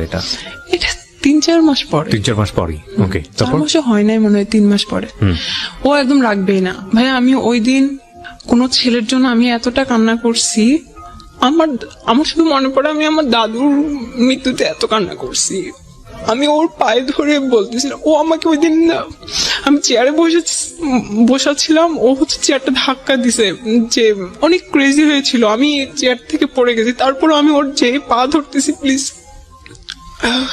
এরকম কিছু করেন না, আমার লাইফটা শেষ হয়ে যাবে। তারপরে উনি কোনোভাবেই করে নাই। ওই দিন আমি বাধ্য হয়েছি, আমি চলে আসতে। কি করব, বলতেছি তুই এখান থেকে জানালে আমি তোকে মেরে ফেলবো। তারপর হচ্ছে গিয়ে আমি চলে গেছি বাসায়। আচ্ছা, আমি একটা কথা আপনাকে জিজ্ঞেস করি। একটা যেটা হচ্ছে যে বিয়েটার কথা উনি আপনাকে বলে আপনাকে এই কাজটা করিয়েছে, সেই বিয়েটা নিয়ে আপনার সন্দেহ ছিল বা আপনি হিপ্নোটাইজ ছিলেন, আমি যে কথাটা যদি মেনেই নেই, তাহলে আপনার ভিতর থেকে কি কখনো এরকম একটা প্রশ্ন আসেনি, প্রচলিত বিয়ে আমাদের যেটা বোঝায় ধর্মীয় রীতি অনুযায়ী, ওই বিয়েটা তুমি যেহেতু করছো তাহলে প্রচলিত বিয়েটাও করে ফেলো, এখানে সমস্যাটা কোথায়? কিন্তু সেটা এখন করব না, কারণ হচ্ছে গিয়ে এটা জানাজানি হয়ে যাবে ফ্যামিলিতে, আমাদের রিলেশন নষ্ট হয়ে যাবে। তোমার এখনো পড়াশোনা বাকি আছে। জানাজানি হবে ফ্যামিলিতে, যে পরেই যেহেতু করবা, তো বিয়ের পরের যেসব বিষয়গুলো সেগুলো বিয়ের পরে করো, বিয়ের আগে করার দরকারটা কি? বাট সে থাকতে পারতেছে না। বিষয়টা হচ্ছে actually this is a very simple logic. একটা ছেলে এবং একটা মেয়ে পরিণত বয়সে পাশাপাশি থাকলে যেই ঘটনাগুলো ঘটার কথা, মূল যে জায়গাটায় গিয়ে সবকিছু থামে, যে জায়গাটায় গিয়ে আসলে সবকিছু স্ম্যাশড হয়, সেই জায়গাটাই যাওয়ার রাস্তাটাই আসলে হচ্ছে হলো দুজন পাশাপাশি থাকা, এবং এই জন্যই বোধ হয় যে মানে ডিস্টেন্স জিনিসটাকে সাপোর্ট করে অনেকে, যে সম্পর্কের জায়গাটা থেকে ডিস্টেন্স রাখাটা প্রয়োজন। বিয়ের আগ পর্যন্ত যেসব ডিস্টেন্স রাখলে বৈবাহিক পরবর্তী যে সম্পর্কগুলো সেগুলো জীবনে আসে না, সেই ডিস্টেন্সটা রাখা প্রয়োজন। প্রচুর লজিক আছে আসলে, একটু যদি ঠান্ডা মাথায় চিন্তা করেন আজকের এই গল্প। তারপর কি হলো, আপনি মেনে নিলেন এটা? তারপর আমি চলে গেলাম বাসায়। আর হচ্ছে কি ওই 1 মাস আমার লাইফের খুব টার্নিং পয়েন্ট ছিল ভাইয়া। তখন হচ্ছে কি আমি যখন ভার্সিটিতে, তখন নতুন নিউ সেমিস্টার, তখন আমাদেরকে মাত্র সি প্রোগ্রামিং শেখাচ্ছে। আমি কিন্তু খুব ভালো স্টুডেন্ট, আমার ভিতরে একটা কম্পিটিশন নিয়ে, আবার যে ওখানে আমাকে ফার্স্ট হইতে হবে, এইরকম একটা মেন্টালিটি নিয়ে আমি ওখানে ভর্তি হয়েছি। ওই প্রোগ্রামিং আমার আর শেখা হয় নাই। ওই 1 মাসে অলরেডি ওরা অনেক দূর আগে গেছে, আমি এখন পর্যন্ত শিখতে পারি। ওটা আমার লাইফে সবচেয়ে বেশি মানে আফসোস যে আমি সি প্রোগ্রামিং শিখতে পারি না। যাই হোক, তারপরে হচ্ছে গিয়ে ওই 1 মাস এমন অবস্থা, আমার খাওয়া দাওয়া তো বাদ। তারপর শুধুমাত্র একটা বান্ধবী জানতো যে কিনা আমার ভাবির স্টুডেন্ট ছিল। আচ্ছা, সে জানতো আবার সজীবের কথা, তো বলতো যে ধৈর্য ধরো, হয়তো উনি আসবে। তারপর আমিও ফোন দেই নাই, ও ফোন দেয় নাই। আমি একদিন হচ্ছে গিয়ে 1 মাস পরে একদিন, ওই 1 মাসে হয়তো কি আমি আল্লাহর কাছে দোয়া করতাম ওর পরে জানি কোনো ছেলে আমার লাইফে না আসে। আমি অন্য ছেলের কাছে যাওয়ার আগে আল্লাহ জানি আমার বডি ডিস্ট্রয় করে দেয়, এই ধরনের দোয়া করতাম আমি। কেন করতেন? আমি চাইতাম না, কারণ যাতে একটা ছেলে আমার লাইফে থাকুক। আমি চাই না, আমার কাছে এটা খুব ঘৃণা লাগতো নিজের কাছে। আর আমি এরকম আমি ওকে অনেক ভালোবাসতাম, হয়তো ভালোবাসা থেকে মনে হয়তো যে আমি এভাবেই থাকবো। ওকে, তারপর হয়তো আমি ওকে ভালোবাসা থাকবো, এরকম মনে হয়তো আমার লাইফ পার করে দিবে এভাবে। তারপরে হচ্ছে গিয়ে ওকে 1 মাস পরে একদিন সকালবেলা আমি সারা রাত ঘুমাইতে পারতাম না। তখন আমি তাহাজ্জুদ নামাজ পড়েও কান্না করতাম ওর জন্য। তো এভাবে আল্লাহর কাছে দোয়া করতাম, হাজবেন্ড সম্বোধন করে দোয়া করতাম। My goodness. ঠিক আছে, তারপরে হচ্ছে গিয়ে তো রাত্রেবেলা যে ঘুমাইতে পারতাম না, সকালবেলাটা আমি ঘুমিয়ে থাকতাম। তারপরে হচ্ছে গিয়ে ও আমাকে ফোন দিছিল 6টা বাজে তখন দেখা করতে। আল্লাহ আসলে একটা কথা বলি, আল্লাহ ক্ষমাশীল, এবং আল্লাহ আমাদেরকে ক্ষমা করেন, পাহাড় পরিমাণ গুনাহ করেও ক্ষমা করেন। আজকের এই গল্পটা যারা শুনছি তাদের জায়গা থেকে আমরা আজকে শিক্ষাটা জায়গাটাই নিব। আমি বারবার বলি, ওকে ইন্ডিকেট করাটা আমাদের গল্পের উদ্দেশ্য না, কারণ ও অনেক বড় একটা লেসন নিয়ে আসছে। আর পুরো গল্পটা আপনারা যখন শুনবেন তখন বুঝবেন যে আসলে ভুলের মাত্রাটা কতটুকু। জি বলেন। তারপর ও যখন আমাকে কল দিছে, আমি পরে 8টা না 9টার দিকে উঠে আমি দেখছি, আল্লাহ ভাই আমি এত খুশি হয়েছি যে আমার লাইফে ও ফিরে আসে। আমি তো এটাই দোয়া করছিলাম যাতে ও ফিরে আসে। আমি এত খুশি হয়ে গেছি, আমি হচ্ছে কি কিছু না খেয়ে তখন আমার পেট খারাপ, মানে ওই 1 মাস আমার পেট খারাপ ছিল, কারণ আমি খাওয়া দাওয়া ঠিক করে করতাম না, সারাদিন না খাওয়া থাকতাম, রাত্রিবেলা এসে খাইতাম, আমার পেট খারাপ হয়ে যেত। তো বলতেছে যে উপরে আসো, আমি যে না নিচে আসেন কথা বলি, বলছে না উপরে আসো। তো আমি বুঝতে পারছি যে হয়তো আবার স্টার্ট হবে কিছু। আমি এটাই চাইছিলাম। হয় না হাজবেন্ড ওয়াইফের মধ্যে কোনো ঝগড়াঝাটি হয়, তারপর আবার ঠিক হয়ে যায়। তারপর গেলাম, তারপরে হচ্ছে গিয়ে বললো যে আচ্ছা আমি তোমাকে ক্ষমা করে দিছি, আমিও খুশি। তারপরে হচ্ছে গিয়ে আবার স্টার্ট হলো, আবার এর থেকেই শুরু হয়েছে ঝামেলা। স্টার্ট হয়েছে ঠিকই, কিন্তু অনেক ডমিনেট করতে থাকতো। আমি কিছু ঘটনা বলি, এখানে কিছু ঘটনা বলি, তারপরে এটা শেষ করে দেব। সেটা হচ্ছে কি আমি ইংলিশে কোর্স করতাম রাইটিং এর। তো ওখানে হচ্ছে গিয়ে ওদের মধ্যে আমি খুব ভালো পারতাম। তো পরের দিন রেজাল্ট দিল, কিন্তু আমি ওই দিন যাই নাই। ওই দিন রেজাল্ট যেদিন দিছে ওই দিন হচ্ছে গিয়ে আরেকটা আঙ্কেল ওখানে ইংলিশ শিখতো, তো উনি বলতেছে যে আজকে আমি সবাইকে কালকে আমি সবাইকে ট্রিট দিব, আইসেন। তো আমি পরের দিনই গেছি, বলছে আপনি তো একটা জিনিস মিস করছেন, গতদিন ছিলেন না, আজকে কিন্তু এই আঙ্কেলটা ট্রিট দিবে, তো আইসেন। ওটা পিঙ্ক সিটিতে। তারপরে হচ্ছে গিয়ে আমি ওকে ফোন দিলাম, আমি আচ্ছা স্যার আমি তো হচ্ছে গিয়ে বাসা বলে আসি না, আমি একটু বাসা বলি। তো আমি আমার ফুপুকেও জানালাম, বললাম আচ্ছা ঠিক আছে যাও খেটে আসো। তারপরে ওকেও ফোন দিলাম যে এরকম এরকম, বলছে আচ্ছা ঠিক আছে আমি কিন্তু তোমাকে ফোন দিতে পারি, যখনই বলবো তখনই কিন্তু চলে আসতে হবে। তো আমি বলছি আচ্ছা ঠিক আছে কখন, কারণ ওরা তো 2টার দিকে ম্যাক্সিমাম টাইমে হচ্ছে 2টায় লাঞ্চ থাকে ওই দিন শুক্রবার, জুমা নামাজের পরে 2টার পরে হয়তো লাঞ্চ থাকবে, তো আস্তে আস্তে একটু দেরি হয়ে যেতে পারে। বলছে না কিন্তু বেশি দেরি করা যাবে না, তাড়াতাড়ি করে চলে এসো, আমি কিন্তু তোমার জন্য অপেক্ষা করবো। আচ্ছা ঠিক আছে, তো আমি গেলাম, ওই কিন্তু পারমিশন দিল, গেলাম। এখন ভাইয়া ওখানে আনফরচুনেটলি একটা বার্থডে পার্টি ছিল, তো ওটার জন্য সিটগুলো খালি ছিল না, তো আমাদের একটু দেরি হয়ে গেছে। আচ্ছা যাক যাই হোক, ও খাওয়া পাতে মাত্র শুরু করছি, ওখানে আমার টিচাররা আরো ওই ক্লাসের আরো আপু ভাইয়ারা মা কয়েকজন বড় বড় ইয়ে ছিল, সবাই খাইতেছি। ওই টাইমে ও আমাকে ফোন দিতে আসে। ওই সময় আমি কি খাওয়া পাতে ওখানে রেখে চলে আসবো? মানুষ কি ভাববে? ওরা কি জানে আমার রিলেশন আছে বা এরকম কিছু? আমি বলতেছি আমি আসতেছি আর একটু সময়, সে কন্টিনিউসলি ফোন দিয়ে যাচ্ছে। তারপর আবার বৃষ্টি শুরু হয়েছে। আমি যে এরকম করতেছি, বাসায় যেতে বলছে। হ্যাঁ, আমি যে তাড়াহুড়া করতেছি, ও স্যাররা বুঝতে পারতেছে যে তুমি এমন করতেছো কেন, বসো। আরে আমি ও চিন্তা করতেছে হয়তো আমি কিছুক্ষণের সময় ফ্রি পেয়েছি বাসার মধ্যে, এতটুকু তুমি যদি মিস করে ফেলো তাহলে ফ্রি পাবো না। হ্যাঁ, ইন্টেন্স গুলো দেখেন আপনারা, এবং এগুলো কিন্তু আমাদের সোসাইটিতে এখন অনেক কমন, খুব কমন স্টোরি। বিশেষ করে মেয়েরা আজকের এই গল্পটা একটু ভালো করে মনোযোগ দিয়ে শোনেন প্লিজ। হ্যাঁ, ওকে। তারপর কারণ পরে তো আর সময় পাবে না, ও অনেক সময় ম্যানেজ করছে আমার জন্য, এমনিতেই কথা বলতে পারে না, এমনিতেই কথা বলতে পারে না, 1 মিনিট 2 মিনিট কথা বলে। তারপর হচ্ছে গিয়ে আমি তো অনেক করতেছি ওখান থেকে আসার জন্য, বৃষ্টি হইতেছে। আমি বলছি না স্যার আমাকে যাইতে হবে বাসায়। বলছে আল্লাহ এই বৃষ্টি তুমি যাবা কিভাবে, তারও আমি সিএনজি ঠিক করে দিয়ে এসে। পরে হচ্ছে গিয়ে করতে করতে 5টা বেজে গেছে আমার ওখানে আসতে। পরে আমি ওকে ফোন দিতেছি, ও হচ্ছে গিয়ে পিক করতেছে না। আমি মেসেজ পাঠাইতেছি, ফোন করতেছি, আমি ওখানে 8টা 8:30 পর্যন্ত দাঁড়াইছিলাম ওই জায়গায়, যে ও ফোন ধরবে, আমি দেখা করে তারপর বাসায় যাবো। ও ধরতেছিল ওই না। তারপর আমি বলছি আমি কিন্তু এখানে, আমি মাঝে মাঝে খুব করতাম আর কি, ক্রেজি হয়ে যাইতাম। আমি কিন্তু এখানেই দাঁড়ায় থাকবো, আপনি কিন্তু না করলে। ও অনেক ঘাওড়া ছিল, বলছে আচ্ছা ঠিক আছে কতক্ষণ দাঁড়ায় থাকো, জানে তো আমি একটা সময় যাবোই বাসায়। 8:30 9টা বেজে গেছে। তারপর হচ্ছে কি আমি বাসায় চলে আসছি। একটা স্বভাব ছিল কি, কোন ঝামেলা হইলে ও 4 দিন 5 দিন কথা বলতো না, এটা আমার শাস্তি। আচ্ছা যাক, এরকম আমি হচ্ছে গিয়ে ভার্সিটিতে ভর্তি হই, ভার্সিটিতে আসা যাওয়া করতেছি। তারপর আমি হচ্ছে গিয়ে ভাবলাম যে আমার ফুপুর বাসা থেকে ভার্সিটিতে যাইতে প্রত্যেকদিন রিক্সা ভাড়া এটা সেটা অনেক খরচ হয়ে যায়। তো আমি ওখানে মেসে থাকি, ওখানে সাবলেট না মেসে যাই, ওই সব ঠিকঠাক করে দেয়। কয়দিন ঠিক হয়, কয়দিন আবার ঝামেলা হয়, এরকমই হইতে থাকে। আবার আমি হচ্ছে গিয়ে কি করি, ওই যে আমার একটা ফ্রেন্ডের সাথে যে অস্ট্রেলিয়ায় থাকে, ওর সাথে যে আমার ফেসবুকে একটু কথা হয়েছে, আমি ভাবছি যে আচ্ছা ওর সাথে যেহেতু কথা বললে ও রাগ করে, ওর সাথে যে চ্যাটগুলো আমি ওটা ডিলিট করে দেই। তাহলে কারণ অতদিনে আমার ফেসবুক পাসওয়ার্ড আইডি সব ওর কাছে। আচ্ছা, আমার কোনো সমস্যা নাই, আচ্ছা ঠিক আছে। ওটা আপনার কাছে ছিল? কখনো না, আমি চাইও নাই।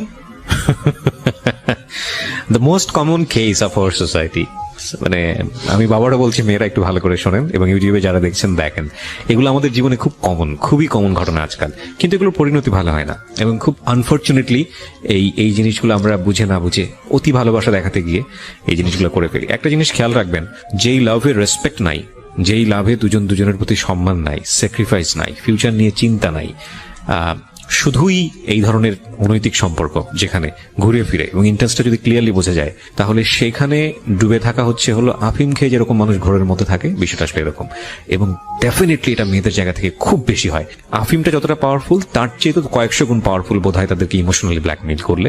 ফাইন, ইমোশনালি আপনি তাদেরকে ব্ল্যাকমেইল করেন, they will do anything for you. কিন্তু এটা যে কত ভয়ঙ্কর হয় শেষ পর্যন্ত জীবনে এসে, হ্যাঁ, এবং এটা আসলে বোঝা উচিত। একটা মানুষকে আপনি যদি মনে করেন যে ফাইনালি এই মানুষটা আপনার জীবনের জন্য, তাহলে বিয়ের আগে যে সম্পর্কগুলো এক্সারসাইজ করা উচিত না, সেই সম্পর্কে কোনোভাবেই যাবেন না। এটা বিয়ের পরেরই সম্পর্ক। হ্যাঁ, যদিও আমাদের এই জিনিসগুলো এখন অনেক বেশি ইজি হয়ে গেছে, কমিউনিকেশন অনেক ইজি, ফোনের কারণে হোক বা যে কোনো কারণেই হোক, এগুলোর পরিণতি কিন্তু ভালো না, একদমই ভালো না।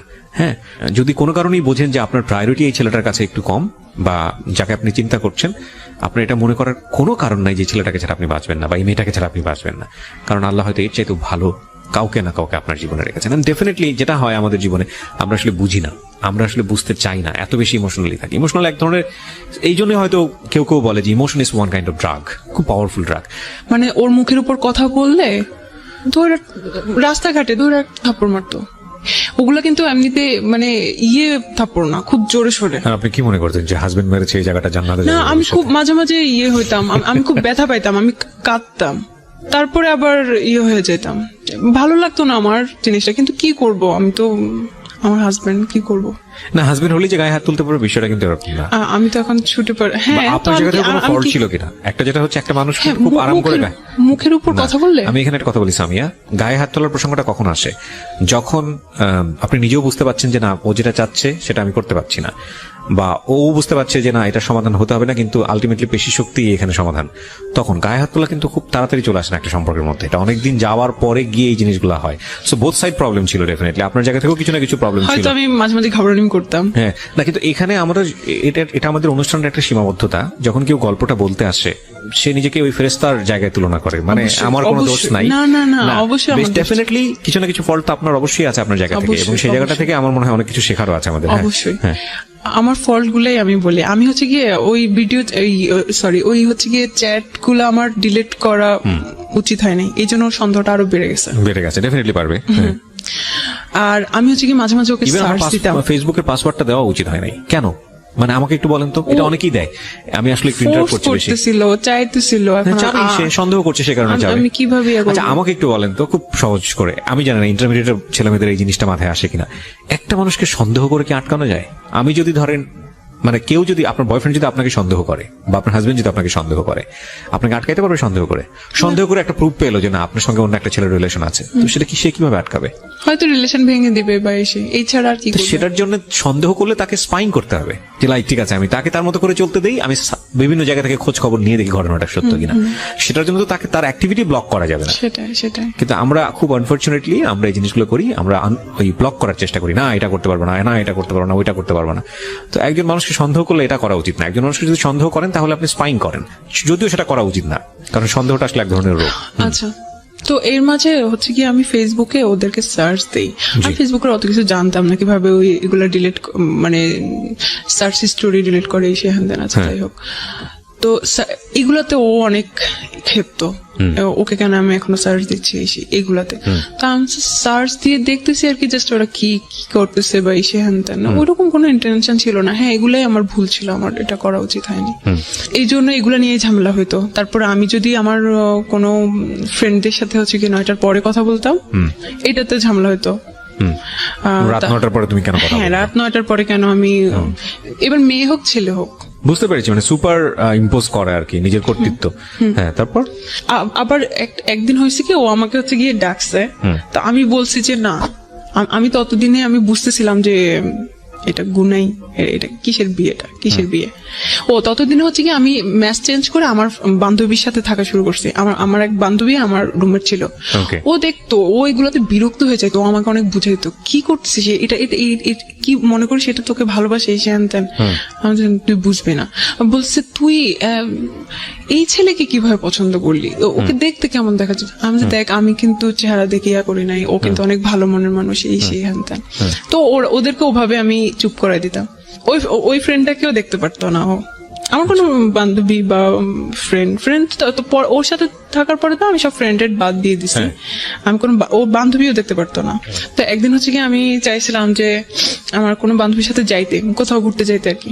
তো ওকে বলছি আর কি যে আমি আজকে আসবো না। তো আচ্ছা ঠিক আছে, আইসো না, আর কখনোই আসা লাগবে না।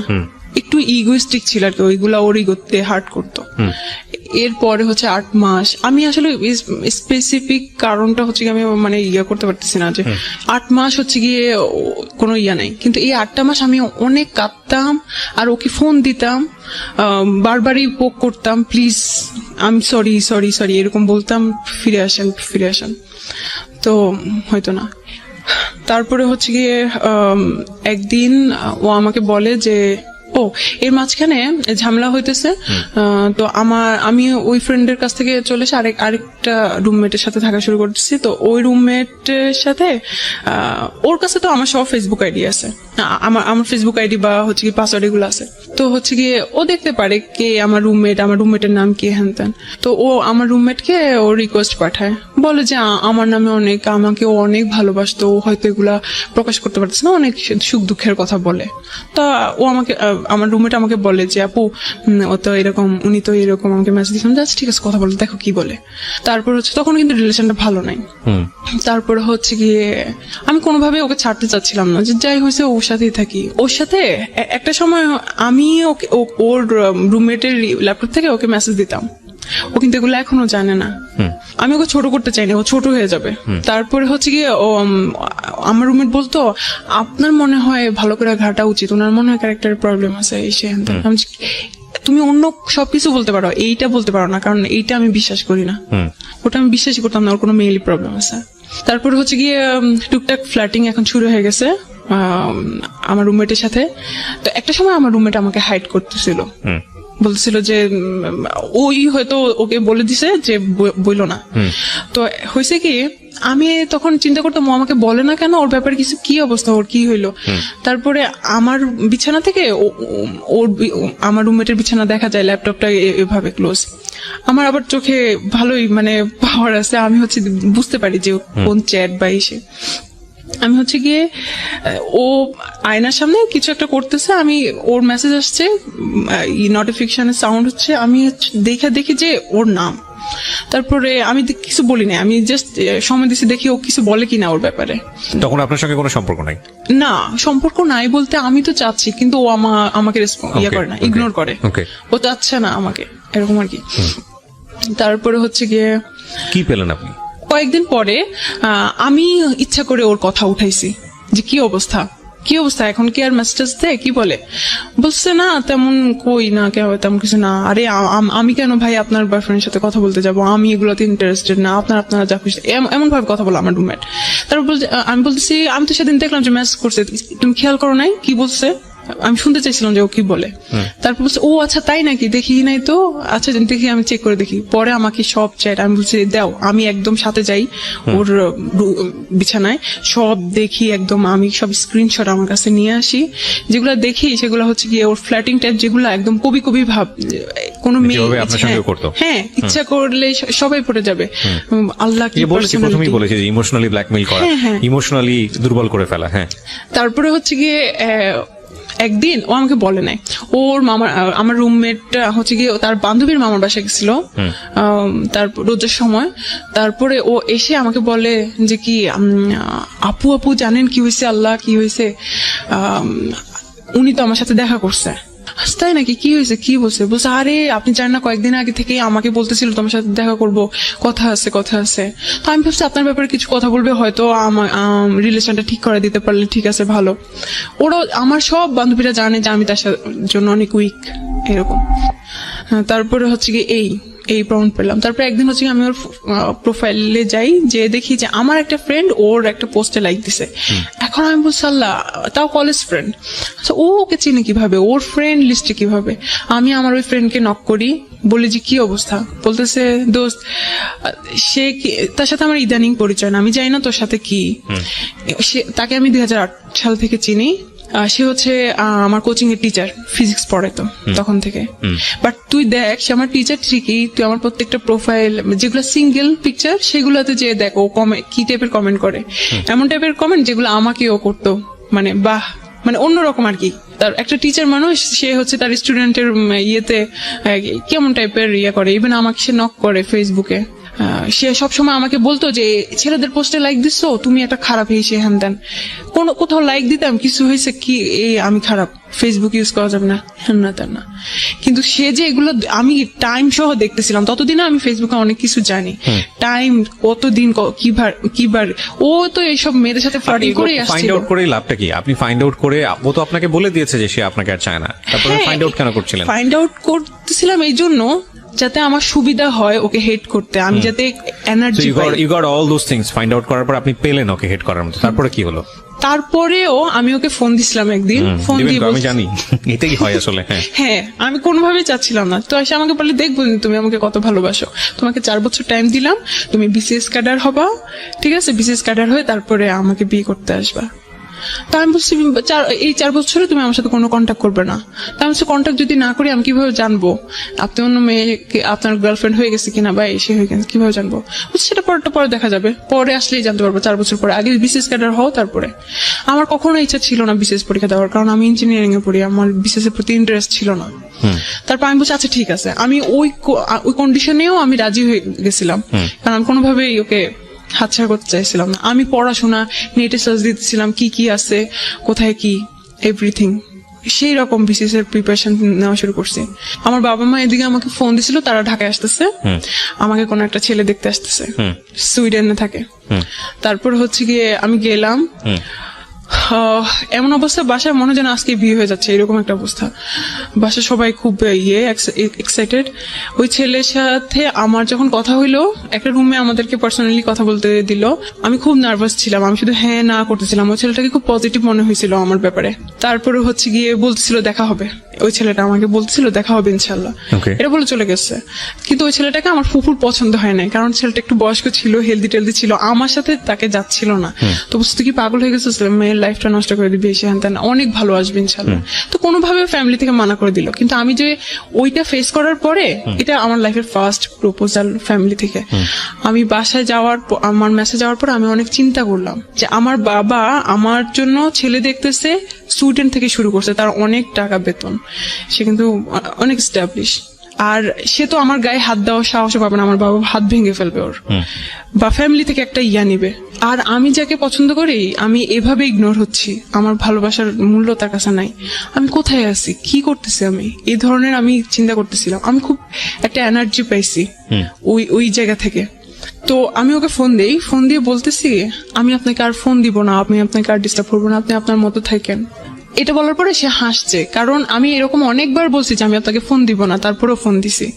তাই আমি বলছি আচ্ছা ঠিক আছে, আপনি হাসেন আর যাই করেন, এটাই হচ্ছে লাস্ট ফোন। এখানে একটা কথা বলি, আপনাদের মধ্যে কি এমন কোনো কিছু ছিল যেটা তারা সে তাকে আপনাকে ব্ল্যাকমেইল করতে পারতো? সরি আমি এটা স্কিপ করে গেছি। হ্যাঁ, ও হচ্ছে ওর কাছে আমার 2টা ভিডিও আছে। একটা ভিডিও হচ্ছে গিয়ে খুব অ্যাবনর্মাল, আমি কাঁদতেছিলাম যে আমি সরি, আমি এরকম করবো না, আমি আর ওকে সার্চ দিব না, এদেরকে আর সার্চ দিব না।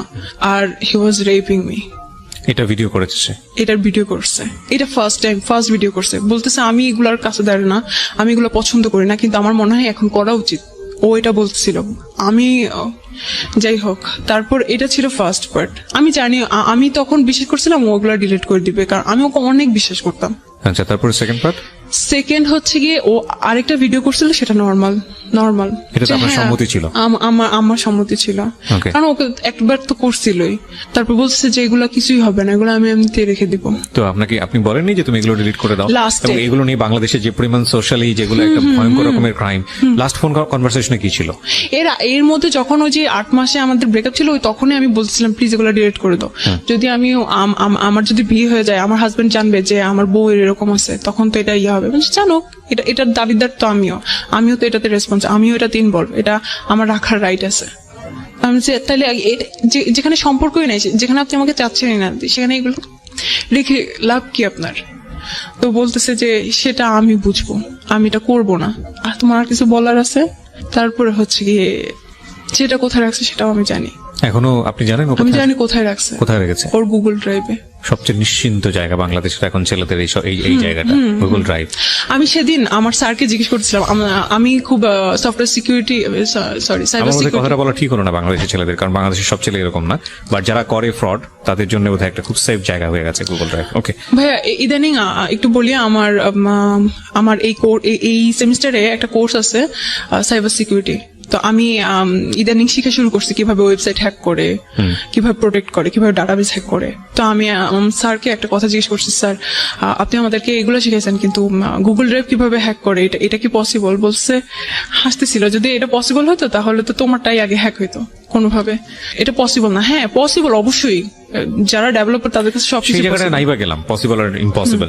কিন্তু মানে আমি চাচ্ছিলাম, ওকে বলছিলেন যে তুমি এটা ডিলিট করে দাও, বাট কেউ যদি এটা কখনো করে কারো কাছে, করার পর আপনার সামনে ডিলিট করলে এটা যে কপি নাই, আপনি ইনশিওর হবেন আমি কিভাবে? কিভাবে শিওর হব? Right. হয়তো সে অন্য একটা কোথাও ইমেল লেখেছে? আইডি ক্রিয়েট করে, জানি না, ইভেন ওই গুগল ড্রাইভে গুগল ড্রাইভে। রাখলেও আপনি এটা নিশ্চিত হতে পারবেন না, কারণ কোন একটা মানুষ যদি আপনি যদি 100% শিওর থাকেন এটা ফার্স্ট কপি, লাইক আপনার সেলফোনে করেছে বা অন্য কোথাও করেছে, প্রথমত করাটাই অন্যায়।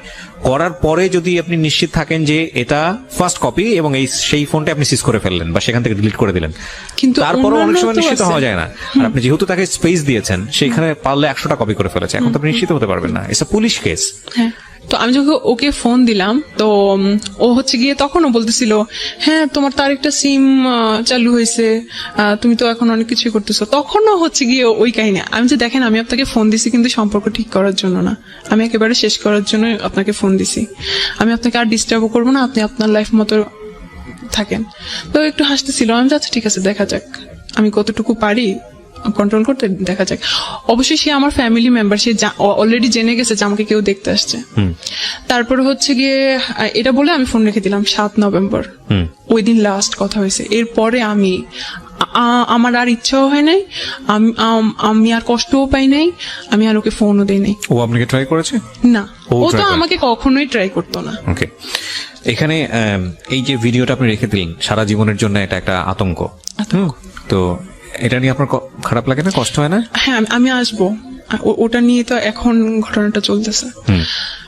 তারপরে হচ্ছে গিয়ে এইদিকে আমি কি করলাম, আমি আমার ইমেল অ্যাড্রেস চেঞ্জ করলাম, পাসওয়ার্ড চেঞ্জ করলাম, আমার ফোনেও কিন্তু করা, ও দেখতে পারে আমার ইনকামিং কল, আউটগোয়িং কল, এগুলোও দেখতে পারে।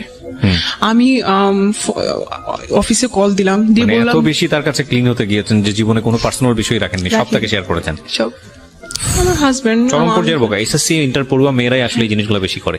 হ্যাঁ, তারপর হচ্ছে কি আমি অফিসে কল দিলাম, দিয়ে বললাম যে আমি এটা কিভাবে কি করতে পারি। তারপর ওরা আমাকে বললো, ওয়েবসাইট লিঙ্ক বললো, আমি ওখানে গেলাম, গিয়ে হচ্ছে সব চেঞ্জ করলাম। তারপরে যাচ্ছে ফেব্রুয়ারিতে 2019 সালে ফেব্রুয়ারিতে আমার সেমিস্টার ব্রেক ছিল। ও এদিকে কি হয়েছে এটা বলতেই হবে।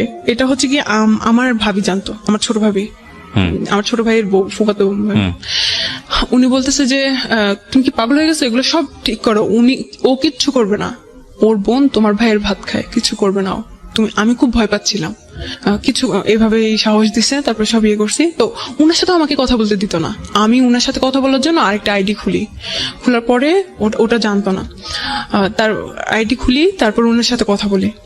তো ওই আইডিতে আমার আরো 2টা ফ্রেন্ড যাদের সাথে কথা বলতে দিত না, ওই আমার বান্ধবী, কোনো ছেলে ফ্রেন্ড ছিল না, ওদেরকে হচ্ছে কি আমি অ্যাড করার পরে তো ওখানে তখন nika.com নামে একটা ওয়েবসাইট, তখন ওয়েবসাইট ক্রিয়েট করা আমাদের একটা প্রজেক্ট হয় এসে। তো nika.com নামে আমার ফ্রেন্ড হচ্ছে একটা ওয়েবসাইট করবে, ওখানে পাত্রপাত্রী সব করবে। তখন এটাও কি পসিবল, পাত্রপাত্রী নেটেও পাওয়া যায়? তারপর হচ্ছে আমি বলছি হ্যাঁ তুই সার্চ দিয়ে দেখিস এরকম অনেক ওয়েবসাইট আছে। আমি সার্চ দিয়ে দেখলাম সত্যি আসলে ওয়েবসাইট আছে। আমি দেখলাম ওখানে কি আছে, ওখানে অনেকে পোস্ট করে আমার এরকম টাইপের মেয়ে লাগবে, ওইরকম টাইপের মেয়ে লাগবে। তারপর হচ্ছে গিয়ে এটাকে আমার খুব ফালতু মনে হয়েছে, খুব চিপ মনে হয়েছে। ওখানে ওইটাতে আমি দেখার পরে ওই সাইডে আরো অনেক সাজেস্ট আসে যে ফাইন্ড ট্রু লাভ, তারপরে হচ্ছে গিয়ে ডেটিং সাইট এরকম। সো ফাইন্ড ট্রু লাভ, যে ট্রু লাভ এরকম ট্রু লাভ পাওয়া যায় না, এইদিকেও ট্রু লাভ পাওয়া যায় এরকম। তো আমি হচ্ছে কি খুব ইন্টারেস্টেড ছিলাম। আমি হচ্ছে কি ক্লিক করে দেখি যে ওখানে প্রথম যে পোস্টটা, আমি ওখানে ঘুরেও দেখি নাই যে কি আছে, 2-3 দিনও ছিলাম না ওই জায়গায়। ফার্স্ট যেদিন আমি হচ্ছে করি, যে দেখি যে একটা ছেলে পোস্ট দিছে একটা সিরিয়াস মনের গার্লফ্রেন্ড চাই, সিরিয়াস, যে হচ্ছে হ্যাঁ করবে না। তো আমি না আসলে হচ্ছে গিয়ে ট্রাই করার জন্য আসলে দেখি কি করে ও, আসলে কি কথা বলে।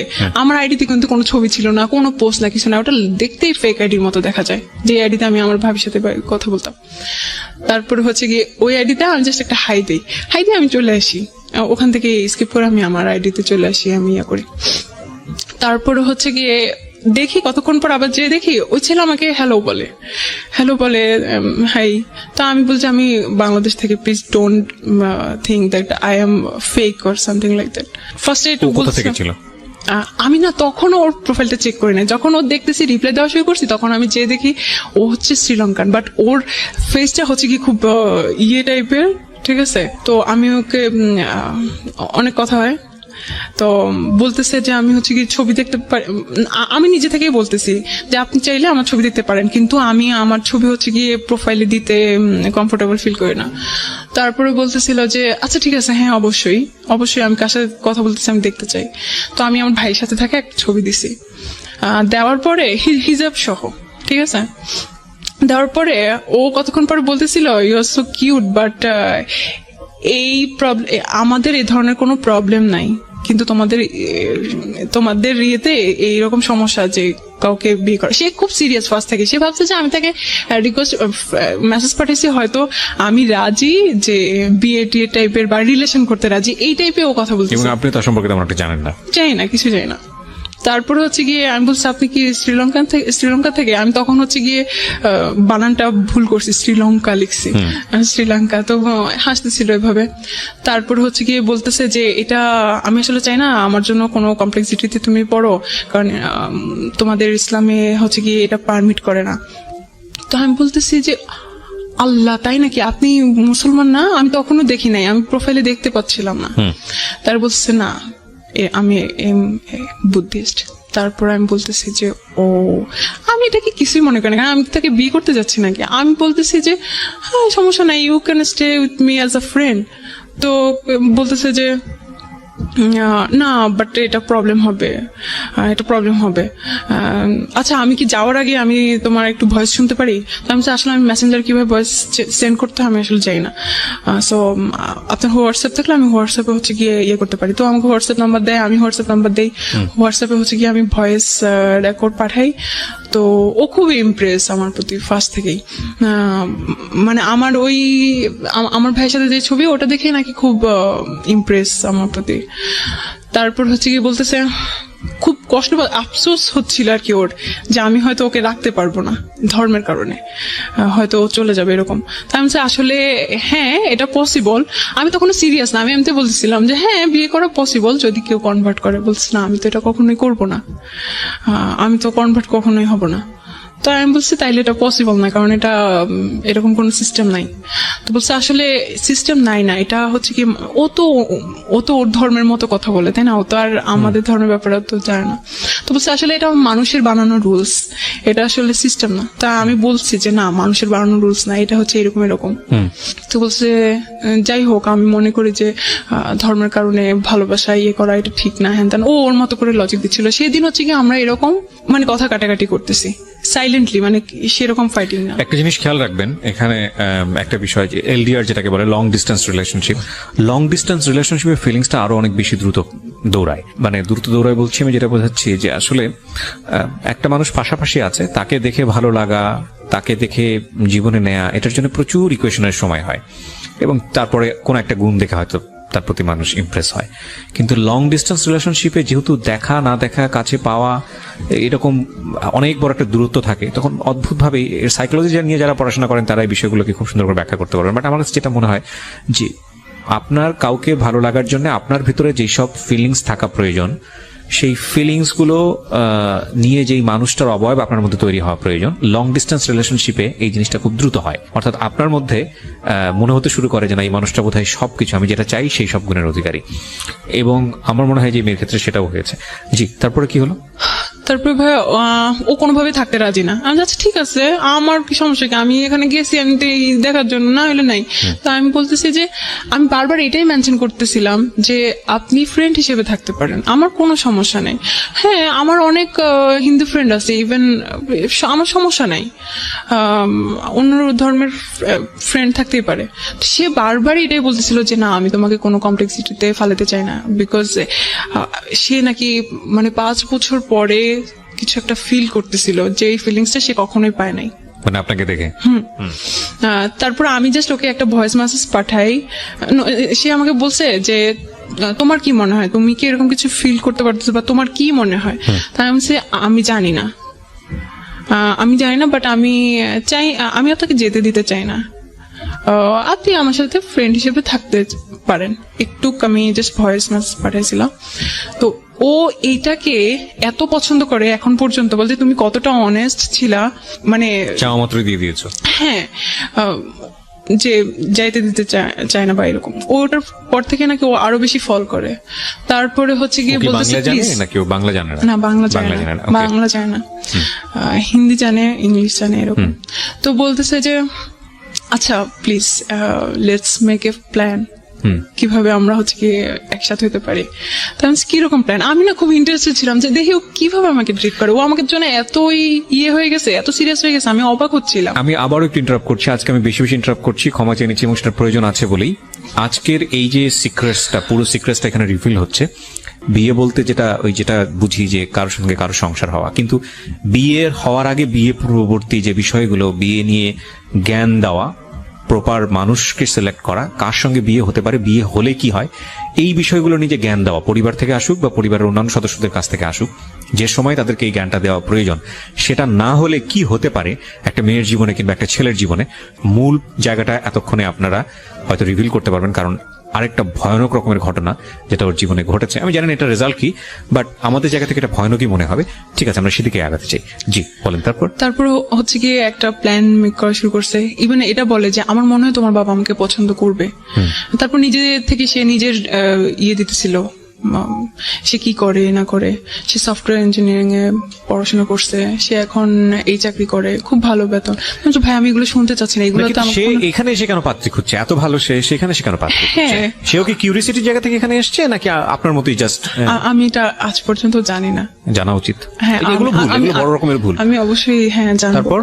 তারপর হচ্ছে গিয়ে ও বলতেছে আচ্ছা ঠিক আছে, আমার বাংলাদেশি ফ্রেন্ড আছে, তুমি চাইলে কিন্তু আমি তোমার বাবার কাছে প্রস্তাব পাঠাতে পারি, এবং সে আমার বাবা আমার সাথে কথা বলতে পারে। একদম এভাবে সিরিয়াস সে। কারণ ভাই আল্লাহর রাস্তায় মাপ চাই, আমার বাবার কাছে পাঠাতে চাও না, উল্টা আমাকে ফোর্স করে বিয়ে দিয়ে দিবে, তোমার জন্য আমার পড়াশোনা বাদ হয়ে যাবে। বলতেছে তাহলে কি করা যায়? আমার মনে হয় তোমার বাবা আস্তে আস্তে। একদিনের কথোপকথনই আপনার? একদিনে সুপার ফাস্ট। হ্যাঁ, আমি বলতেছি যে আদারওয়াইজ তো আমরা হয়ে যাবো, তাই না, ডিসকানেক্ট হয়ে যাবো। আচ্ছা ঠিক আছে ভাই, তুমি তোমার মতো থাকো, আমি আমার মতো থাকি। এই জন্য ও এটা এতটুকু পর্যন্ত। কেন ডিসকানেক্ট হবেন? আপনার হোয়াটসঅ্যাপ ইউজ করতে পারতো, মানে আপনার সেটা মানে আপনাকে হোয়াটসঅ্যাপে কানেক্ট করতে পারতো, বা অন্যান্য মাধ্যমে সে আসতে পারতো। হ্যাঁ, কিন্তু একটা মানুষ যখন বলবে যে আচ্ছা ঠিক আছে আমি তোমাকে আর ডিস্টার্ব করবো না, আচ্ছা ঠিক আছে ওকে বাই, দেন তারপরে ও আসবে কিভাবে? ঘটনা যেটা ঘটেছে যে উনি হচ্ছেন বুদ্ধিস্ট আর আমাদের এই বোনটি হচ্ছে মুসলমান। সো প্রথম বাধাটাই ছিল হচ্ছে ধর্ম, এবং এই বাধা এবং আমরা স্টে করবো কিনা, দুটো জিনিস একসাথে মুভ করেছে। তো সম্পর্ক হওয়ার ক্ষেত্রে যদি প্রথম থেকেই বাধা থাকে, সেই সম্পর্কটা খুব তীব্রতর হয়, এবং এটা ওদের ক্ষেত্রে হয়েছে। প্রথম দিনই দেখছে থাকবো না, আসলে জয়ী হবে কি, থাকবো না। হ্যাঁ, তখন দেখা গেছে যে না, এই বললাম না যে ফুল অফ ইমোশন। হ্যাঁ, তারপরে হচ্ছে কি আমি আসলে এত কমপ্লেক্সিটির মধ্যে জড়াইতেই চাইছিলাম না, কারণ না ভাই একটা জিনিস থেকেও করতে আমার ওই রিলেশনের সাথে এই সম্পর্কে যাওয়ার যে পসিবিলিটি ক্রিয়েট হচ্ছে, সেটার গ্যাপ কতখানি? মানে আগের রিলেশনটা ব্রেকআপ হয়েছে কত আগে? ওটা তো অনেকবার। না, লাস্ট ব্রেকআপটা হয়েছে লাস্ট হচ্ছে গিয়ে 2017 সালের। মানে গ্যাপ কতটুকু? বয়সের সময়ের গ্যাপ বলতে চাচ্ছি। সময়ের গ্যাপ হচ্ছে 7-8 মাস, 6 মাস। তার মানে আপনার মনের ভিতর থেকে কিছুটা হলেও 6 মাস না, সরি কতদিন? 1 বছর হয়ে গেল। তো আপনার এই জায়গাটা থেকে নিজেকে সামলে ওঠার কথা। যেটা হয় যে আমাদের ক্ষেত্রে যেটা হয় যে আমরা অনেক সময় দেখি যে একটা রিলেশনশিপে স্যাটিসফাইড না, ধাম করে সে আরেকটা জায়গায় সুইচ করে ফেলেছে হ্যাপি হওয়ার জন্য। হ্যাঁ, সেটা একটা অন্য হিসাব, কিন্তু আপনি তো একটা গ্যাপ পেয়েছেন, তার মানে নিজেকে তো ঠিক করে ফেলার কথা। হ্যাঁ, আমার ওর জন্য কোনো কষ্টই হচ্ছিল না, ঠিক আছে, কোনো কষ্ট ছিল না, কিন্তু আমি ওই ঘটনাগুলো তো ভুলতেছিলাম না যে আমি আর ঝামেলাতে জড়িতে চাইছি। তারপর কি করলেন? ও বলছিল আচ্ছা ঠিক আছে তাহলে, হ্যাঁ যেহেতু একটা মুসলিম কান্ট্রি, এটা তো অনেক বাধা থাকতে পারে, অনেক সমস্যা হতে পারে। ইন্ডিয়া এরকম করে কি মেরে ফেলে, ইন্ডিয়া এই ধরনের প্রবলেম। আপনাদের কথোপকথন? হ্যাঁ, আমরা এগুলা বলছি। তো এরকম অনেক ঘটনা আছে। তারপর হচ্ছে কি বলতেছে আচ্ছা তাহলে কি করা যায়, তাহলে তোমার কি এরকম কোনো প্ল্যান আছে বাইরে যেয়ে তুমি পড়াশোনা করবে? আমি হ্যাঁ, এটা তো আমার আগে থেকে প্ল্যান আছে। তো বলছে হ্যাঁ, এটা খুব ভালো বুদ্ধি, তাহলে হচ্ছে কি আমরা তুমি পড়াশোনার জন্য বাইরে যাবে, দেন আমরা ওখানে মিট করবো। আমি ভাই এখনো তো অনেক দেরি, ওটা বলছে সমস্যা নেই, আমি অপেক্ষা করবো। তারপরে হচ্ছে গিয়ে আমি বলছি আচ্ছা ঠিক আছে দেখা যাক। তারপরে কথাবার্তা হয়। এখানে আমি ওকে বোঝানোর চেষ্টা করি যে আমাদের ইসলামটা অনেক সুন্দর, এটা অনেক পিসফুল। মানে সামহাউ আপনি ওকে চিন্তা করছিলেন যে ওকে কনভার্ট করা যায় কিনা? হ্যাঁ, কারণ আমি তো অতটুকু পর্যন্ত আমার মেন্টালিটি যায়, মানে অতটুকু পর্যন্ত আমি চিন্তাই করি নাই। আর আমি তো অতক্ষণ পর্যন্ত এত সিরিয়াস ছিলাম না, এত ভালোবাসা বা আমি চাচ্ছিলাম যে একটা ছেলে আমাকে পছন্দ করে, একটা অন্য রিলিজনের, আচ্ছা ঠিক আছে দেখি, ও হয়তো ভালো আমাকে ভালোবাসে। আপনাকে মানে আমি বুঝলাম না, একদিনের মধ্যে আপনাকে পছন্দ করে ফেলেছে? হ্যাঁ। এবং সে বিয়ে শাদী করার জন্য রাজি? হ্যাঁ। তো ও জানতো না ওর ধর্মের সঙ্গে আপনি যান না, ক্লাস হ্যাঁ, করেন? বলতেছে ওদের কোনো সমস্যা নাই, ওদের এই ধরনের কোনো প্রবলেম নাই। এটা ওর কথা ছিল? হ্যাঁ, ওর ফ্যামিলিতে এই ধরনের কোনো প্রবলেম নাই। ভাইয়া একদিন হচ্ছে গিয়ে আমি একদম ডিসিশন নিয়েই ফেলি যে আমি এই ঝামেলায় জড়াবো না, এখানে আমাদের স্টপ করা উচিত। আমি ওকে এভাবে ডিরেক্টলি বলি যে উই শুড স্টপ হিয়ার। তারপরে বলছিস কেন, শুধু ধর্মের কারণে? আল্লাহ আমাকে হচ্ছে গিয়ে মুসলমান করে বানায় নাই, এবং ইভেন বাংলাদেশে বানায় নাই দেখে হচ্ছে কি তুমি এটা করতে চাচ্ছ? আমি যে হ্যাঁ, এটার জন্যই। সেদিন খুব বড় ধরনের একটা ইয়ে হয়েছিল। তারপর হচ্ছে কি আমি বলছি যা বাদ। আমি চিন্তা করতেছিলাম এই ছেলেটা আমার জন্য এত উইক হয়ে গেছে। আমাকে কখনো লাইফে কেউ বলে নাই যে তুমি অনেক সুন্দর, তুমি অনেক ভালো, অনেক অনেস্ট, কেউ বলে নাই। বাট তারপর আমি শুধু ধর্মের জন্য ওকে ইয়ে করে দিচ্ছি যে আমার দরকার নাই। তারপরে হচ্ছে গিয়ে ও খুব ইমোশনাল হয়ে গেছিল। আমি ওর সবকিছু ইয়ে করছি, ইগনোর করছি, দরকার নেই ইমোশন আমাকে একবার খেয়ে ফেলছে। তারপর আরেকটা জিনিস তো আছে ট্রাস্ট। আমি তো ওভাবে ওকে ফুললি ট্রাস্ট করতেই পারতেছি না। ও কেন আমাকেই ইয়ে করতে আসবে? আমাকে দেখে না আমি এরকম। আর ও বলতো যে আমি ফার্স্টেই বলছি যে আমি শর্ট, আমার রিলেশন ছিল অতদিনে, আমি রিলেশনের কথা বলছি যে ও অনেক লম্বা, এসে একটু ফ্যাটি। তো আমি বলছি না, আমি তো ওর সাথে জীবনও যাব না। দেখে নাই, ইয়ে করে নাই, ট্রাস্টের একটা ব্যাপার আছে, তার মধ্যে এত ঝামেলাতে আমি যাবো না। আমি হচ্ছে কি ওই দিন ক্লোজ করলাম। ও হচ্ছে অনেক ক্রেজি হয়ে গেছিল, অনেক উথাল পাতাল করতেছিল, আর অনেক মেসেজ পাঠাতেছিল, তুমি কি এই জন্যই আমাকে ছেড়ে যাবা? আর কোনো কারণ আছে? আমি কি করতে পারি? আমি কি করব? হয়তো তুমি সামিয়া, তুমি জানো না আমি তোমাকে কত ভালোবাসি। এইগুলো ফাইনালি আপনি বলেন তাকে তুমি আমার এই কারণে সমস্যা। আমি বলছি সে ওটা করবে না। ফাইন, আপনি শেষ পর্যন্ত কোন জায়গায় আসলেন, কি করলেন? দেন হচ্ছে কি আমি ওই দিন একটা আনসার পেলাম। ওর এই ক্রেজিনেস গুলো দেখে আমি নিজেও অনেক উইক হয়ে গেছিলাম আর কি। ততদিনে আমিও কিছু ফিল করতেছিলাম। তারপর হচ্ছে কি আমি বলতেছিলাম যে নামাজ পড়লাম যাতে আমি একটা ভালো আনসার পাই, আমি কোরআন শরীফ পড়লাম। তারপর একটা সময় মনে হলো যে ও তো ওর কবরে শুবে, আমি তো অবশ্যই চেষ্টা করব, অবশ্যই আমার লাস্ট ব্রেথ পর্যন্ত। আর দোয়া করতে থাকবো আল্লাহ জানি ওকে হেদায়েত দেয়, কারণ হেদায়েতের মালিক আল্লাহ। আল্লাহ যদি না করে আমি কিছু করতে পারবো না।